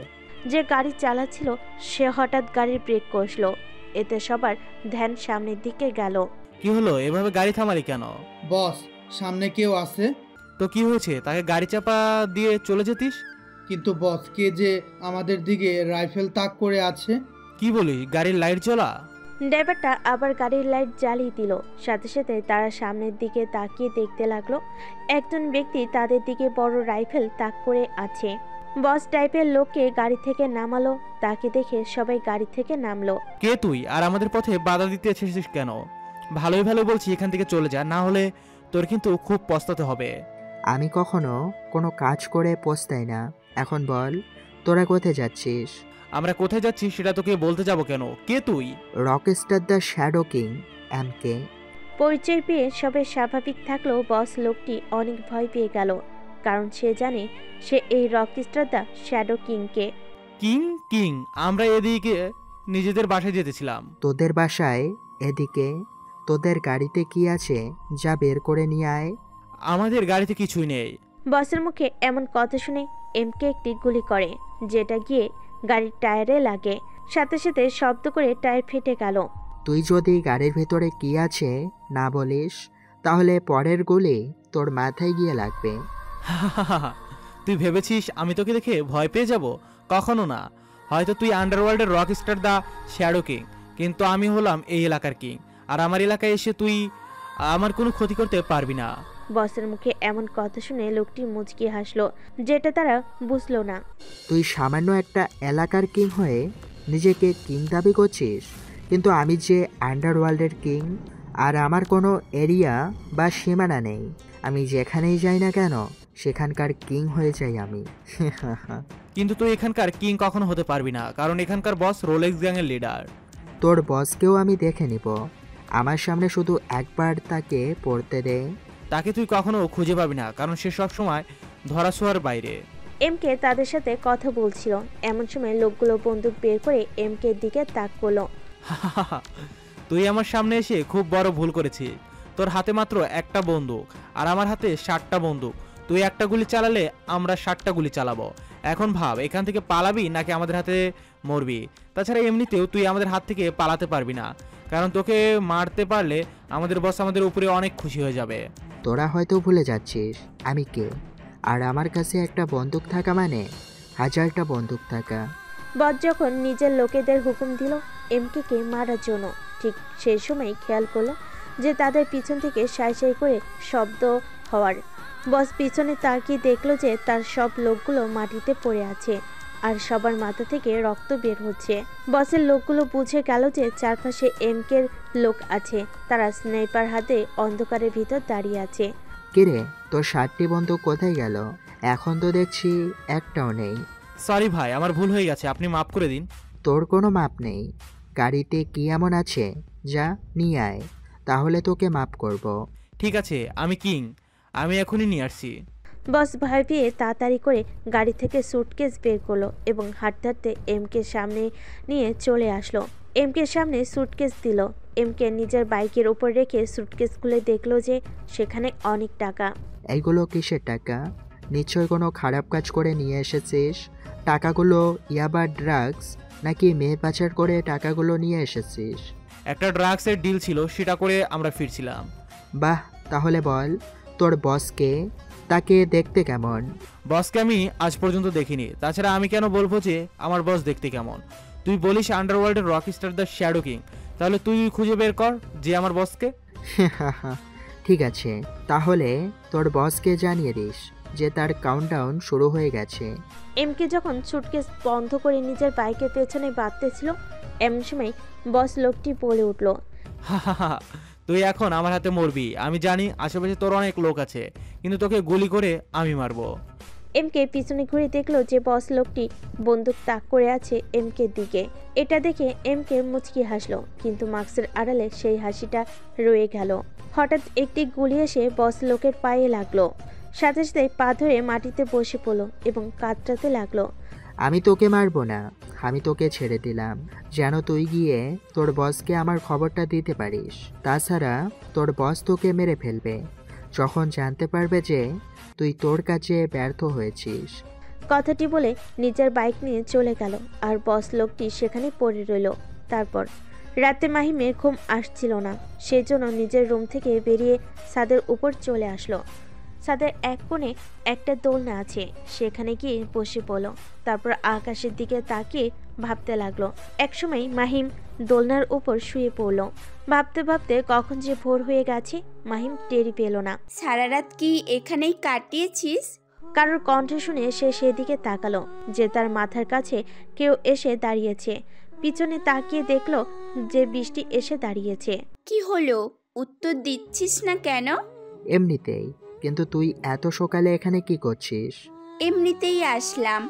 ও আচ্ছা। আচ্ছা বলতো, তুই কেন আমার সাথে এমন করছিস? ভালো করে কথা বলছিস না। আমি কি তোর সাথে খারাপ করে কথা বলছি? না, কিন্তু আগের মতন তো আর কথা বলছিস না। কারণ আমি আর আগের মতো নেই, সেই জন্য। বৃষ্টি যখন মাহিমের মাথার কাছে বসলো, মাহিম তখন দোলনা থেকে উঠে পড়ল আর চলে যেতে নিল, কিন্তু বৃষ্টি তার হাত ধরে ফেল। কিন্তু মাহিম তার হাত ছাড়িয়ে নিয়ে নিজের রুমে চলে গেল আর বৃষ্টি দোলনায় বসে চোখের পানি ফেলতে লাগলো। তারপর ছাদের উপর থেকে এসে মাহিম ঘুমিয়ে পড়েছিল। অনেক সকাল হয়ে গেল যখন নিজের ছোট ছেলে ঘুম থেকে উঠল না। এটা দেখে মালিকা বেগম মাহিমের রুমে চলে আসলো। মাহিম, অনেক সকাল হয়েছে, আর কত ঘুমাবি? এখানে এসে তো শুধু ঘুমিয়ে যাচ্ছিস। ঢাকায় গিয়েও কি শুধু ঘুমিয়ে থাকিস? উফ মা, ডেকো না তো, খুব ঘুম পাচ্ছে।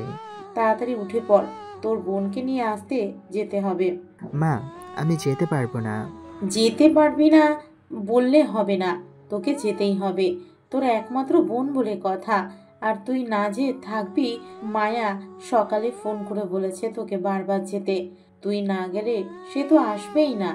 উফ মা, তুমিও না শান্তিতে একটু ঘুমাতে দিলে না। মাহিম বিরক্তি নিয়ে ঘুম থেকে উঠে পড়ল। নিজের মায়ের দিকে কিছুক্ষণ তাকিয়ে রইল। মালিকা বেগম নিজের ছেলের দিকে তাকাতেই অবাক হয়ে গেল। মাহিম, তুই কি সারা রাত ঘুমাসনি? তোর চোখ এমন লাল হয়ে আছে কেন?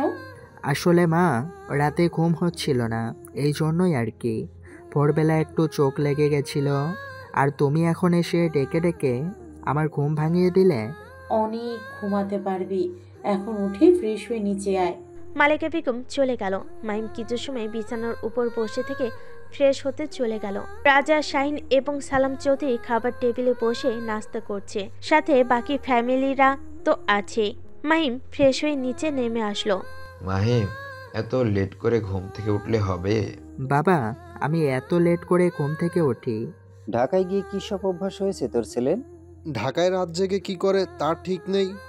আমার বিষয়ে আপনাদের কথা না বললেও চলবে চাচা। মাহিম, নিজের চাচার সাথে কিভাবে কথা বলো? সরি বাবা, ভুল হয়ে গেছে। পরের বার থেকে যেন আর এমন না করে কথা বলা হয়। তাড়াতাড়ি খেতে বসো। নিজের বাবার কথা শুনে মাহিম আর তার ভাই জাহিদের পাশে বসলো। বৃষ্টি এসে মাহিমকে খাবার দিতে লাগলো। বৃষ্টি মাহিমের প্লেটে রুটি দিয়ে যাচ্ছে, থামার কোনো নাম নেই। মাহিম একবার বৃষ্টির মুখের দিকে তাকালো। আপু, ভাইয়াকে তুমি আর কত দিবে? ভাইয়া তো ভরে গেছে। মিলির কথা শুনে বৃষ্টির প্লেটের দিকে তাকিয়ে দেখলো যে সত্যি কয়েকটি রুটি দিয়ে ফেলেছে। বৃষ্টি সবার মুখের দিকে তাকিয়ে অন্য সাইডে চলে গেল। বৃষ্টি মাঝে মাঝে খেয়াল করলো যে মিলি মাহিমের দিকে তাকিয়ে রয়েছে। জাহিদ, খাওয়া দাওয়া শেষ করে একটু আমার অফিস থেকে ঘুরে আসবে। বাবা, আজ আবার অফিসে যেতে হবে কেন? অফিসে এক লোক আসবে, তার সাথে তুমি দেখা করবে, তোমাকে কিছু জিনিস দেবে, সেই ফাইলগুলো ভালো করে দেখবে। আচ্ছা ঠিক আছে বাবা। ভাইয়া, বাবার অফিসে আমাকে নিয়ে যাবে? মাহিম নিচু সুরে জাহিদকে বলল। মাহিমের কথা শুনে জাহিদ ওর দিকে তাকালো। তারপর সে নিচু স্বরে বলল, ঠিক আছে, খাওয়া দাওয়া করে বাইরে গিয়ে অপেক্ষা করিস, দুজন একসাথে যাব। দুই ভাই খাওয়া দাওয়া না করে কি ফুচুর ফাচুর করছিস? কিছু না। সবাই খাওয়া দাওয়া করে নিল। মাহিম খাওয়া দাওয়া শেষ করে বাড়ির বাইরে চলে গেল। কিছু সময় পর জাহিদ হাত মুছতে মুছতে বাড়ির বাইরে চলে আসলো। কিরে ভাইয়া, তোর আসতে এত সময় লাগে? এই তো বৃষ্টির সাথে একটু কথা বলছিলাম, তাই দেরি হয়ে গেল। আচ্ছা ঠিক আছে, এখন তোর অফিসে চল। রোলেক্স গ্যাংয়ের একটি লিডার তার দলের লোককে খুঁজে চলেছে, যে পরশু রাতে ডিলের টাকা নিয়ে ফিরছিল, কিন্তু মাঝপথে কেউ তার সব লোকেদের মেরে ফেলেছে, শুধু সেখানকার বসকে ছেড়ে দিয়েছিল। লিডার লোকটি তার টিমের সেই লোকটিকে খুঁজতে খুঁজতে একটি পুরনো বাংলোতে চলে আসলো। লিডার, আপনি এখানে? আমাকে আসতে তো হতো, তুই আমার সাথে কিভাবে গদ্দারি করতে পারলি? তুই জানিস না আমি কতটা ভয়ঙ্কর? তুই কেন আমার থেকে এমন পালিয়ে বেড়াচ্ছিস? আমি আপনার সাথে পালিয়ে বেড়াচ্ছি এজন্য না, আপনার টাকা আমি হারিয়ে ফেলেছি। এমনি এমনি তো তুই টাকা হারিয়ে ফেলিস না, কি হয়েছে সেটা বল। আমার সব লোকদেরকে মেরেছে, আর তোর পায়ে এমন গুলির আঘাত লাগলো কিভাবে? আসলে লিডার, তোর আসলে নকল শোনার আমার কোনো টাইম নেই। সেদিন রাতে কি হয়েছে সব ঘটনা খুলে বল। আসলে সেদিন রাতে আমরা যখন টাকা নিয়ে ফিরছিলাম, হঠাৎ যখন দেখি সামনে একটা বাইক দাঁড় করানো, আর বাইকের কাছে রাইফেল হাতে দাঁড়িয়েছিল এক ব্যক্তি। সে নিজের পরিচয় দিয়েছিল রকস্টার দ্য শ্যাডো কিং এমকে। এরপর সেই লোকটি এক এক করে ওই সব ঘটনা খুলে বলল নিজের লিডারের কাছে। লিডার এমন ঘটনা শুনে প্রচণ্ড রেগে গেল। সে যত বড় রকস্টার শ্যাডো কিং হোক না কেন, এই এলাকায় এসে সে নিস্তার পাবে না। কিন্তু তুই আমাকে এই খবর না জানিয়ে নিচেই লুকিয়ে আছিস। আমি ভয় পেয়েছিলাম যদি আপনি আমাকে মেরে ফেলেন। তোকে তো আমি এমনিতেই মেরে ফেলবো, কারণ তোর জন্য অনেক টাকা লস হয়েছে। আমাকে বসের কাছে জবাব দিতে হবে। এটা বলে লিডার নিজের বন্দুক বের করলো। নিজের লিডারের বন্দুক বের করা দেখে লোকটি তাড়াতাড়ি পায়ে পড়ে গেল। দয়া করে আমাকে ছেড়ে দিন বস, আমার ভুল হয়ে গেছে, আমাকে আরও একটি সুযোগ দিন। তুই হয়তো ভুলে গেছিস আমাদের গ্যাংয়ের রুলস। কেউ যদি ব্যর্থ হয় তার বেঁচে থাকার কোনো মানে নেই। এটা বলে লিডার লোকটির কপাল বরাবর বন্দুক ধরে শুট করে দিল। সাথে সাথে লোকটি ধপাস করে মাটিতে পড়ে গেল। জাহিদ আর মাহিম অফিস থেকে বাসে ফিরল। বাড়ির ভিতর প্রবেশ করে দেখলো যে সোফার উপর কেউ একজন বসে আছে এবং নীলার মেয়ে নীরার সাথে খেলা করছে। আরে নিহান জি, কি অবস্থা? এই তো ভাইয়া, আলহামদুলিল্লাহ ভালো অবস্থা। আপনি কেমন আছেন? আমিও ভালো আছি। তো কালকে না আসার কারণ কি? এই তো আপনাদের বলেছিলাম তো, আমার একটু কাজ ছিল, তাই দেশের বাইরে ছিলাম। আজকে মাত্র ফিরেছি, আবার চলে আসলাম আমার মেয়েকে দেখতে। কিন্তু আপনার সাথে এই ছেলেটিকে? আরে, একে চিনতে পারছো না? এটা আমার ছোট ভাই মাহিম, নীলা, যার কথা তোমাকে বলেছিলাম। ও আচ্ছা, হাই ব্রো, আমি নিহান, নীলার হাজবেন্ড। হাই, আমি মাহিম। পরিচয় তো আগেই জানেন। নিহালের সাথে মাহিম কিছু সময় আলোচনা করে নিল। এমন সময় সেখানে সালাম চৌধুরী আসলো। জাহিদ, কাগজগুলো সব ঠিক আছে তো? হ্যাঁ বাবা, সব ঠিক আছে, আর কাগজপত্রগুলো আমি নিজে সাইন করে দিয়েছি। খুব ভালো কাজ করেছিস। এখন গিয়ে সব রেডি হয়ে নে, সময় তো হয়ে যাচ্ছে। নিহান, তুমি গিয়ে ফ্রেশ হয়ে রেডি হয়ে এসো। আচ্ছা ভাই, আমি রুম থেকে ফ্রেশ হয়ে আসি। আচ্ছা। নিহান নীরাকে কোলে নিয়ে রুমে চলে গেল। মাহিমও নিজের রুমে চলে গেল। জাহিদ নিজের বাবার সাথে কিছু সময় আলোচনা করলো। তারপর আবির আর তার বন্ধুরা হসপিটালে। আবিরের সকল বন্ধু হসপিটালে ভর্তি। কারোর হাত, কারোর পা ভেঙে গেছে। এতে আবি প্রচণ্ড রেগে আছে। ছাড়বো না আমি তাদের, যে যে এমন কাজ করলো আমি খুঁজে বের করে তাদের কুত্তা কুত্তার মতো মারবো। কত বড় সাহস আমার গায়ে হাত তোলার! আবির, আমার মনে হয় এই কাজটি সেই ছেলে। আমারও তাই মনে হচ্ছে, কিন্তু তাকে তো দেখে অনেক সাধারণ ছেলে মনে হলো। দেখলি না, আমি যখন মারতে বললাম সে তখন কিছুই বললো না, আরো ভীতু হয়েছিল। সেটা তো আমিও দেখছি। তুই এক কাজ কর, সেই ছেলের পিছনে লোক লাগিয়ে খোঁজ নে কি করে না করে। আচ্ছা, তোরা রেস্ট নে, তোরা সুস্থ হলে সবকিছু দেখা যাবে। আবির তার বন্ধুদের সাথে আলোচনা করতে লাগলো। এমন সময় সেই রুমের ভিতর ডাক্তার আসলো। তারপর মাহিম নিজের রুমে প্রবেশ করলো। নিজের ড্রয়ার থেকে তোয়ালেটা বের করে ওয়াশরুমে প্রবেশ করলো। গোসল করে সে রুমের ভিতর প্রবেশ করলো। সামনে তাকিয়ে দেখলো যে বৃষ্টি তার বিছানার উপর বসে আছে এবং মাহিমের দিকে এক ধ্যানে তাকিয়ে আছে। মাহিম বুঝতে পারলো যে তার গায়ে কোনো পোশাক নেই, নিচে শুধু একটি তোয়ালে পেঁচানো। তুই আমার রুমে কি করছিস? যা বের হও। আসলাম তোকে ডাকতে, তুই তো আর আমার সাথে কথা বলবি না, তাই আমি নিজে কথা বলতে চাই। তুই বের হ, আমি রেডি হয়ে আসছি। তারপর যা কথা বলার বলিস। একটা ছেলের রুমে আসতে তোর লজ্জা করে না? তোর রুমে আসতে আবার লজ্জা কিসের? আগে তো কত এসেছি। আগের বিষয় আর এখানকার বিষয় অনেক তফাৎ। তুই এখন যা, আমি রেডি হব। এভাবে থাক, তোকে দেখতে অনেক হট লাগছে।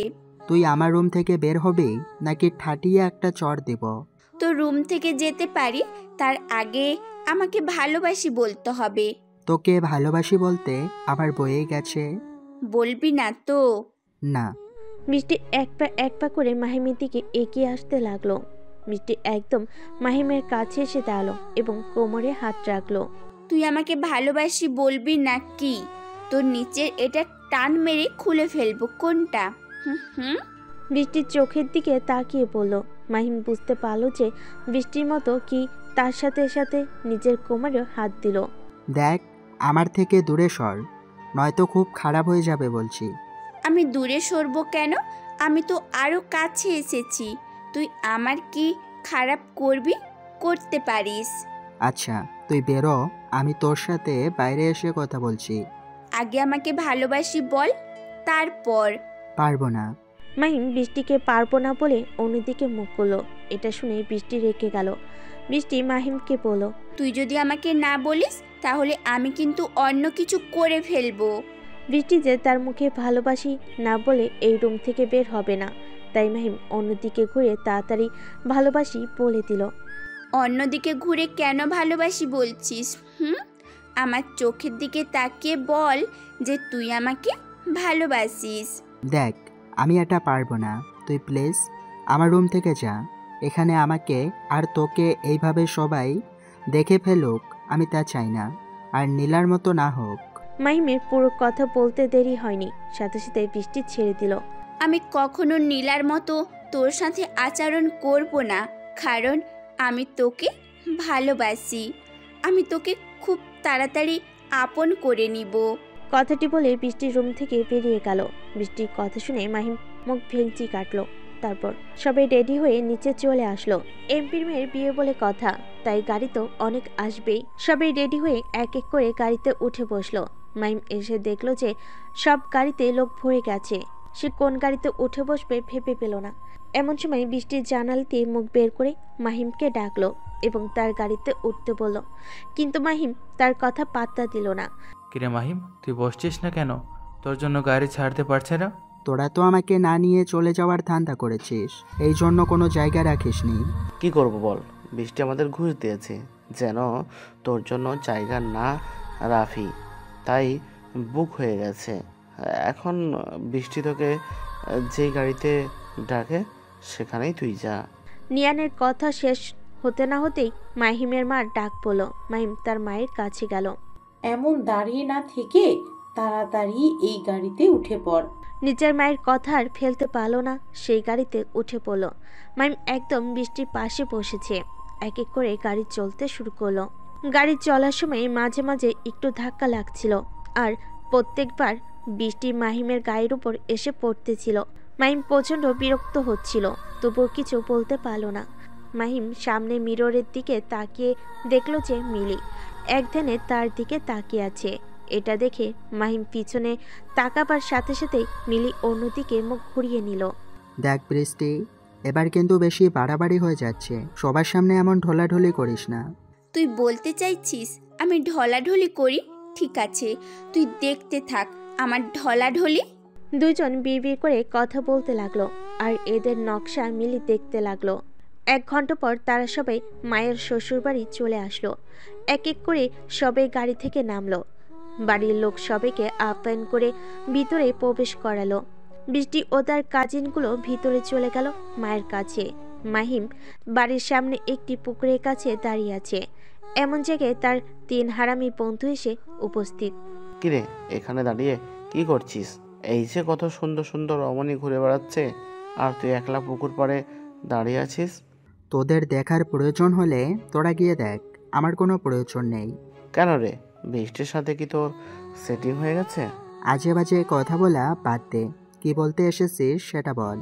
আঙ্কেল তোকে ডাকছে ভিতরে খাওয়া দাওয়া করার জন্য। ঠিক আছে চল। তারা 4 জন প্যান্ডেলে প্রবেশ করে দেখলো যে সবগুলো জায়গা বুক হয়ে গেছে। মাহিমের 3 বন্ধুকে ফেলে রেখে একটি জায়গায় বসে পড়লো আর মাহিম পড়ল বিপাকে। এ কোথায় বসবে বুঝতে পারলো না। এমন সময় তার নজর গেল এক টেবিলের দিকে, যেখানে বৃষ্টি একটি ছেলের সাথে বসে হেসে হেসে কথা বলছে। দেখে মনে হচ্ছে আজ আসার সাথে সাথেই খুব ভালো পরিচয় হয়ে গেছে। এমন সময় মিলি তাকে ডাক দিল। মিলির ডাক শুনে মাহিম সেই দিকে তাকালো। মিলির কাছে মাহিম এগিয়ে গেল এবং তার পাশে ছিটে বসে পড়ল। খাওয়া দাওয়া শেষ করে বাড়ি থেকে একটু দূরে চলে আসলো, কারণ বৃষ্টির রং ঢং তার ভালো লাগছে না। ওই ছেলের সাথে যে কথা বলা সেটা মাহিমের সহ্য হচ্ছে না। মাহিম হাঁটতে হাঁটতে একটু বেশি দূরে চলে গিয়েছিল, তাই আবার ঘুরে আসলো। হঠাৎ দরজার কাছে এসে একটি মেয়ের সাথে তার ধাক্কা লাগলো। মেয়েটি পড়ে যেতে নিলেই কোমর চেপে ধরল। মেয়েটি মাহিমের দিকে তাকিয়ে আছে। মাহিম সেই অপরিচিত মেয়েটিকে দাঁড় করিয়ে দিল। হঠাৎ তার নজর পড়ল বৃষ্টির দিকে। তখনও সেই ছেলেটির সাথে কথা বলছিল। মাহিম বদলা নেওয়ার জন্য মেয়েটির সঙ্গে হেসে হেসে কথা বলার চেষ্টা করতে লাগলো। আপনি ঠিক আছেন তো? আপনার লাগেনি তো? না না, আমার কোথাও লাগেনি। আই এম সরি, আসলে আমি দেখতে পাইনি। এখন হ্যান্ডসাম ছেলে দেখলে তো যে কেউ এসে বেশি ধাক্কা দিবে। তাই নাকি? আপনি হ্যান্ডসাম। মেয়েটি হেসে কথা বলল। তার সাথে কথা বলে জানতে পারল মেয়েটি মায়ের হাজবেন্ডের চাচাতো বোন হয়। তার নাম অনি। চলেন একটু ওই দিক থেকে ঘুরে আসা যাক। চলুন। তার দুজন কথা বলতে বলতে একটু দূরে চলে আসলো। আমার মনে হচ্ছে অনেক দূরে চলে এসেছি, এখন ফিরে যাওয়া যায়। মাহিমের কথা শুনে অনি সায় দিল। দুজন ফিরে আসলো। হঠাৎ বৃষ্টি এসে অনির থাপ্পড় বসিয়ে দিল। তার পাশে তাকিয়ে দেখলো কেউ আছে কিনা। যখন কেউ নেই দেখলো, তখন হাঁপ ছেড়ে বাসলো। চর মারতে দেরি, বৃষ্টি সেখান থেকে পালাতে দেরি নেই। কিন্তু যাওয়ার আগে মাহিমকে থ্রেট দিতে ভুলিনি। মাহিম অনিকে অনেকবার বোঝালো আর বৃষ্টির জন্য মাপ চাইলো। অনেকভাবে বোঝানোর পর অনি মানলো। দেখতে দেখতে বিকেল 5টা বেজে গেল। এখন সবাই বাড়ির দিকে রওনা দিল। মাহিমের দিকে যাওয়ার আগে অনি নাম্বার নিয়ে নিল। মাহিম আর বৃষ্টি এক গাড়িতে বসলো। এখন কারোর মুখে কোনো কথা নেই, কেউ কারোর দিকে তাকাচ্ছে না। তারপর রাতে গত দিনের ন্যায় মাহিম ছাদের উপর দাঁড়িয়ে আছে। সবাই একসাথে বসে আড্ডা দিচ্ছিল। বাকিরা নিচে চলে গেল। ছাদের উপর দাঁড়িয়ে আছে মাহিম। মাহিম ছাদের উপর দাঁড়িয়ে আছে, এটা অপর পাশের ছাদ থেকে বৃষ্টি দেখতে পেল। তাই বৃষ্টি নিজের ছাদের উপর থেকে নেমে মাহিমের ছাদের উপর চলে আসলো। দুজনের ছাদের উপর চলাচলের জন্য একটি সিঁড়ির ব্যবস্থা আছে, এই জন্য বৃষ্টির আসতে বেশি সমস্যা হয়নি। সবাই তো চলে গেছে, আর তুই এখানে কি করছিস? এই তো দাঁড়িয়ে রাতের আকাশটা দেখছি, কিন্তু তুই হঠাৎ করে চলে আসিস কেন? আমি যেমনই আসবো, তোর কোনো সমস্যা? কিন্তু তার আগে বল, মায়ার শ্বশুর বাড়িতে গিয়ে ওই মেয়েটার সাথে এত হেসে কথা বলেছিলি কেন? তাছাড়া দুইজন কোথায় ঘুরতে গিয়েছিলি? আমি কোথায় যাব কি যাব না সেটা আমার একান্ত ব্যক্তিগত বিষয়, এখানে তোর নাক গলাতে হবে না। আমি 100 বার নাক গলাবো, তোর কোনো সমস্যা? হ্যাঁ, আমার অনেক সমস্যা, কারণ আমি চাই না আমার জীবনে কেউ ইন্টারফেয়ার করুক। আমি জানি আমি ভুল করেছি, কিন্তু তাই বলে আমার সাথে এমন কেন করছিস? 8 বছর আগেকার ঘটনা তুই এখন মনে রেখেছিস?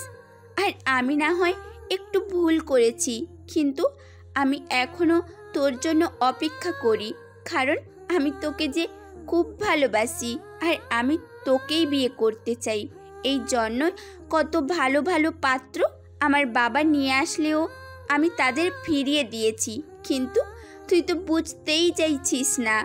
বৃষ্টি কান্না করতে করতে বলল। বৃষ্টির কান্না দেখে মাহিমের প্রচণ্ড খারাপ লাগলো, তবুও সে কিছু বলল না, কারণ মাহিম আর ভালোবাসা বিশ্বাস করে না। তার দুজন কথা বলছিল, এমন সময় নীলা তার মেয়েকে কোলে নিয়ে ছাদে প্রবেশ করলো। কিরে বৃষ্টি, তোরা এত রাতে এখানে কেন, আর তুই কান্না করতেছিস কেন? কান্না করছি কেন তুই সেটা ভালো করেই জানিস। তোর জন্যই আজ আমার সাথে ভালো করে কথা বলে না আর আমাকে ভালোবাসে না। ও আচ্ছা, আমি যখন তোদের মাঝে ঝামেলা তৈরি করেছি তাহলে আমিই ঠিক করে দেব। বৃষ্টি, তুই আমার মেয়েটাকে নিয়ে একটু ছাদের ওই পাশে যা, আমি মহিমের সাথে কথা বলছি। তুই আর কি কথা বলবি? তুই হয়তো আবার বেশি ঝামেলা পাকিয়ে দিবি, সেটা আমি চাই না। তুই আমার ওপর বিশ্বাস করতে পারিস, যা না মেয়েটাকে নিয়ে ওইদিকে। নীলার রিকোয়েস্ট শুনে বৃষ্টি নীলাকে কোলে নিয়ে অন্যদিকে চলে গেল। নীলা এসে মাহিমের পাশে দাঁড়ালো। ভাই, কিভাবে যে তোর কাছে মাপ চাইবো সেই মুখের ভাষা আমার নেই। এই জন্য তো তুই আসার পরেও আমি হাজার চেষ্টা করে তোর সাথে কথা বলতে পারিনি, কারণ আমার তো সেই মুখই নেই। কিন্তু তবুও তো বলতেই হবে, কারণ তুই যদি মাপ না করিস তাহলে আমি যে মরে যেও শান্তি পাবো না। আর তাছাড়া তোর সাথে যে অন্যায় করেছি সেই অন্যায় আমাকে প্রতি রাতে কুরে করে খাচ্ছে। আমি মানছি আমি অনেক জনের সাথে প্রেমের নাটক করেছি, কিন্তু সত্যি তোকে ভালোবাসতাম। তুই যখন আমাকে পাত্তা দিস নাই তখন আমার প্রচণ্ড রাগ হয়েছিল। আমি ভেবেছিলাম ওই কাজটা করার পর হয়তো আমাকে আর তোকে বিয়ে দিয়ে দেবে, কিন্তু আমি ভাবতে পারিনি যে আমার ওই একটা কাজের জন্য তোকে সারা জীবনের জন্য বাড়ি ছেড়ে চলে যেতে হবে। কিন্তু তুই যখন ফিরে এসেছিলি আমি খুব খুশি হয়েছি। আর আমার অপরাধের শাস্তি তুই কেন বৃষ্টিকে দিচ্ছিস? ওই ঘটনার পর বৃষ্টি সব সময় নিজেকে একা রাখত। আমি যখন অনুতপ্ত হয়ে বাড়ির সবাইকে এই ঘটনা বলে দিই তখন বৃষ্টির সত্যিটা জানতে পারে এবং তখন থেকে বৃষ্টি কথা বলা বন্ধ করে দেয় সবার সাথে। বৃষ্টির এমন অবস্থা দেখে সবাই অনেক চিন্তায় পড়ে যায়। বৃষ্টির বাবা রাজা আঙ্কেল বৃষ্টিকে বিয়ে দেওয়ার জন্য অনেক পাত্র নিয়ে এসেছিল, কিন্তু তার কথা একই, যে সে এখন বিয়ে করবে না। দয়া করে তুই মেয়েটাকে আর কষ্ট দিস না, যা শাস্তি দেওয়ার আমাকে দিস। এত কিছু বলার পর যখন মাহিমের মন গলল না, নীলা বুঝে গেল মাহিমের মন গলবে না। তুই হয়তো আমাকে এখনো মাফ করতে পারিস না, ঠিক আছে, আমি তোর পা ধরছি, তবুও আমাকে মাফ করে দে। আমি আর এই পাপের বোঝা বইতে পারছি না। যখনই পা ধরতে যাবে তখনই মাহিম তাকে আটকিয়ে দিল এবং তাকে বলল, তোর উপর আমার কোনো রাগ অভিমান নেই। তুই গিয়ে বিয়ে করে সুখের শান্তিতে আসিস, এটাই অনেক। তাহলে আমার শাস্তি বৃষ্টিকে কেন দিচ্ছি? সে তো তোকে অনেক ভালোবাসে। আমিও তাকে অনেক ভালোবাসি, কিন্তু ভালোবাসার মানুষ বিশ্বাস না করলে কেমন কষ্ট সেটা আমি তাকে বোঝাতে চেয়েছি। তাকে আর বোঝাতে হবে না, আজকে থেকে মেনে নিবি। যদি এটা না করিস তাহলে বুঝবো তুই এখনো আমাকে ক্ষমা করিসনি। আচ্ছা ঠিক আছে, দেখা যাবে। কি রে নীলা, তোর কি আবার হয়েছে? তোর মেয়ে তো ঘুমিয়ে পড়েছে। আচ্ছা ঠিক আছে, নিয়ে আয়। বৃষ্টি নীরকে নীলার কাছে দিয়ে দিল। নীলা নীরাকে নিয়ে চলে গেল এবং সবার আগে মাহিমকে ইশারা দিল যেন সব কিছু ঠিক করে নেয়। তুই যদি আমাকে ক্ষমা করে দিস আর ভালোবাসা না দিস তাহলে আমি এখান থেকে লাফ দিয়ে সুসাইড করব। আর একবার যদি নিজেকে শেষ করার কথা বলিস তাহলে আমি তোকে থাপড়িয়ে গাল দুটো আরও লাল করে দেব। তোর যদি কিছু হয়ে যায় তাহলে আমি কিভাবে বাঁচব? আমি যখন ঢাকাতে ছিলাম তখন তোর কথা ভেবে সারা দিন গেছে। আমি তো ভেবেছিলাম তোর বিয়ে হয়ে গেছে, কিন্তু যখন এখানে এসে দেখলাম তুই এখনও বিয়ে করিসনি, তখন আমি কতটা খুশি হয়েছিলাম তোকে বলে বোঝাতে পারবো না। তাহলে এতদিন আমার সাথে এমন দুর্ব্যবহার করলি কেন বল? আমি তোকে বোঝাতে চেয়েছিলাম যে ভালোবাসার মানুষকে কষ্ট দিলে কেমন লাগে। তাহলে এখন আমাকে মেনে নিবি? জড়িয়ে ধর আমাকে। বৃষ্টির কথা শুনে মাহিম মুচকি হাসলো এবং তাকে জড়িয়ে ধরলো। দরজার পাশ থেকে নীলা এসব দেখে মুচকি হেসে নিজের রুমে চলে গেল। তারপর অন্ধকার রুমে চেয়ারের উপর পায়ের উপর পা তুলে বসে আছে এক ব্যক্তি, যার সামনে দাঁড়িয়ে আছে 3 জন ব্যক্তি মাথা নিচু করে। দেখে মনে হচ্ছে তারা কোনো অপরাধ করেছে এবং অপরাধদের শাস্তি দেওয়ার জন্য সামনের ব্যক্তিটি বসে আছে। এভাবে মাথা নিচু করে আছিস কেন? তোরা 3 জন থাকতে কিভাবে একজন ব্যক্তি এসে আমার কাছে ব্যাঘাত ঘটায়? আজ পর্যন্ত কেউ আমার কাছে ব্যাঘাত করাতে পারেনি, কিন্তু কে না কে এসে আমার কাছে ব্যাঘাত ঘটিয়েছে। বস, এই লোকটি আপনার টাকা নিয়ে আসছিল। তার থেকে খবর পেয়েছি যে এই কাজটি করেছে রকস্টার দ্য শ্যাডো কিং। আন্ডারওয়ার্ল্ডের কিং হয়েছে কেন এত প্রত্যন্ত এলাকায় আসবে? যার জন্য আমি আমার ধান্দা শহরে না করে এই গ্রামে বসে করছি। আমার মনে হচ্ছে যে কোনো এক পুলিশ অফিসার বা পরিচিত কেউ এমন কাজ করেছে। তাছাড়া আমার কাজের খবর তো MK এর কাছে যাওয়ার কথা না। বস, তোদের কথা শোনার টাইম নেই আমার। যত তাড়াতাড়ি সম্ভব সেই লোকটিকে খুঁজে বের কর যে আমার কাছে ব্যাঘাত ঘটিয়েছে। কোনো কাজে গাফিলতি যেন না হয়, সেই জন্য তোদের 3 জনকে দলের লিডার বানিয়ে দিয়েছি। তবুও তোরা মূর্খের মতন কাজ করিস। আমার সামনে থেকে দূর হয়ে যা। তোদের মুখ আমার দেখতে ইচ্ছে করছে না, অপদার্থের দল। রোলেক্সের আসল বস তার 3 চামচাদের উপর প্রচণ্ড রেগে রুম থেকে বের করে দিল। সে যেই হোক না কেন, আমি তাকে খুঁজে বের করে নির্মমভাবে খুন করব। তারপর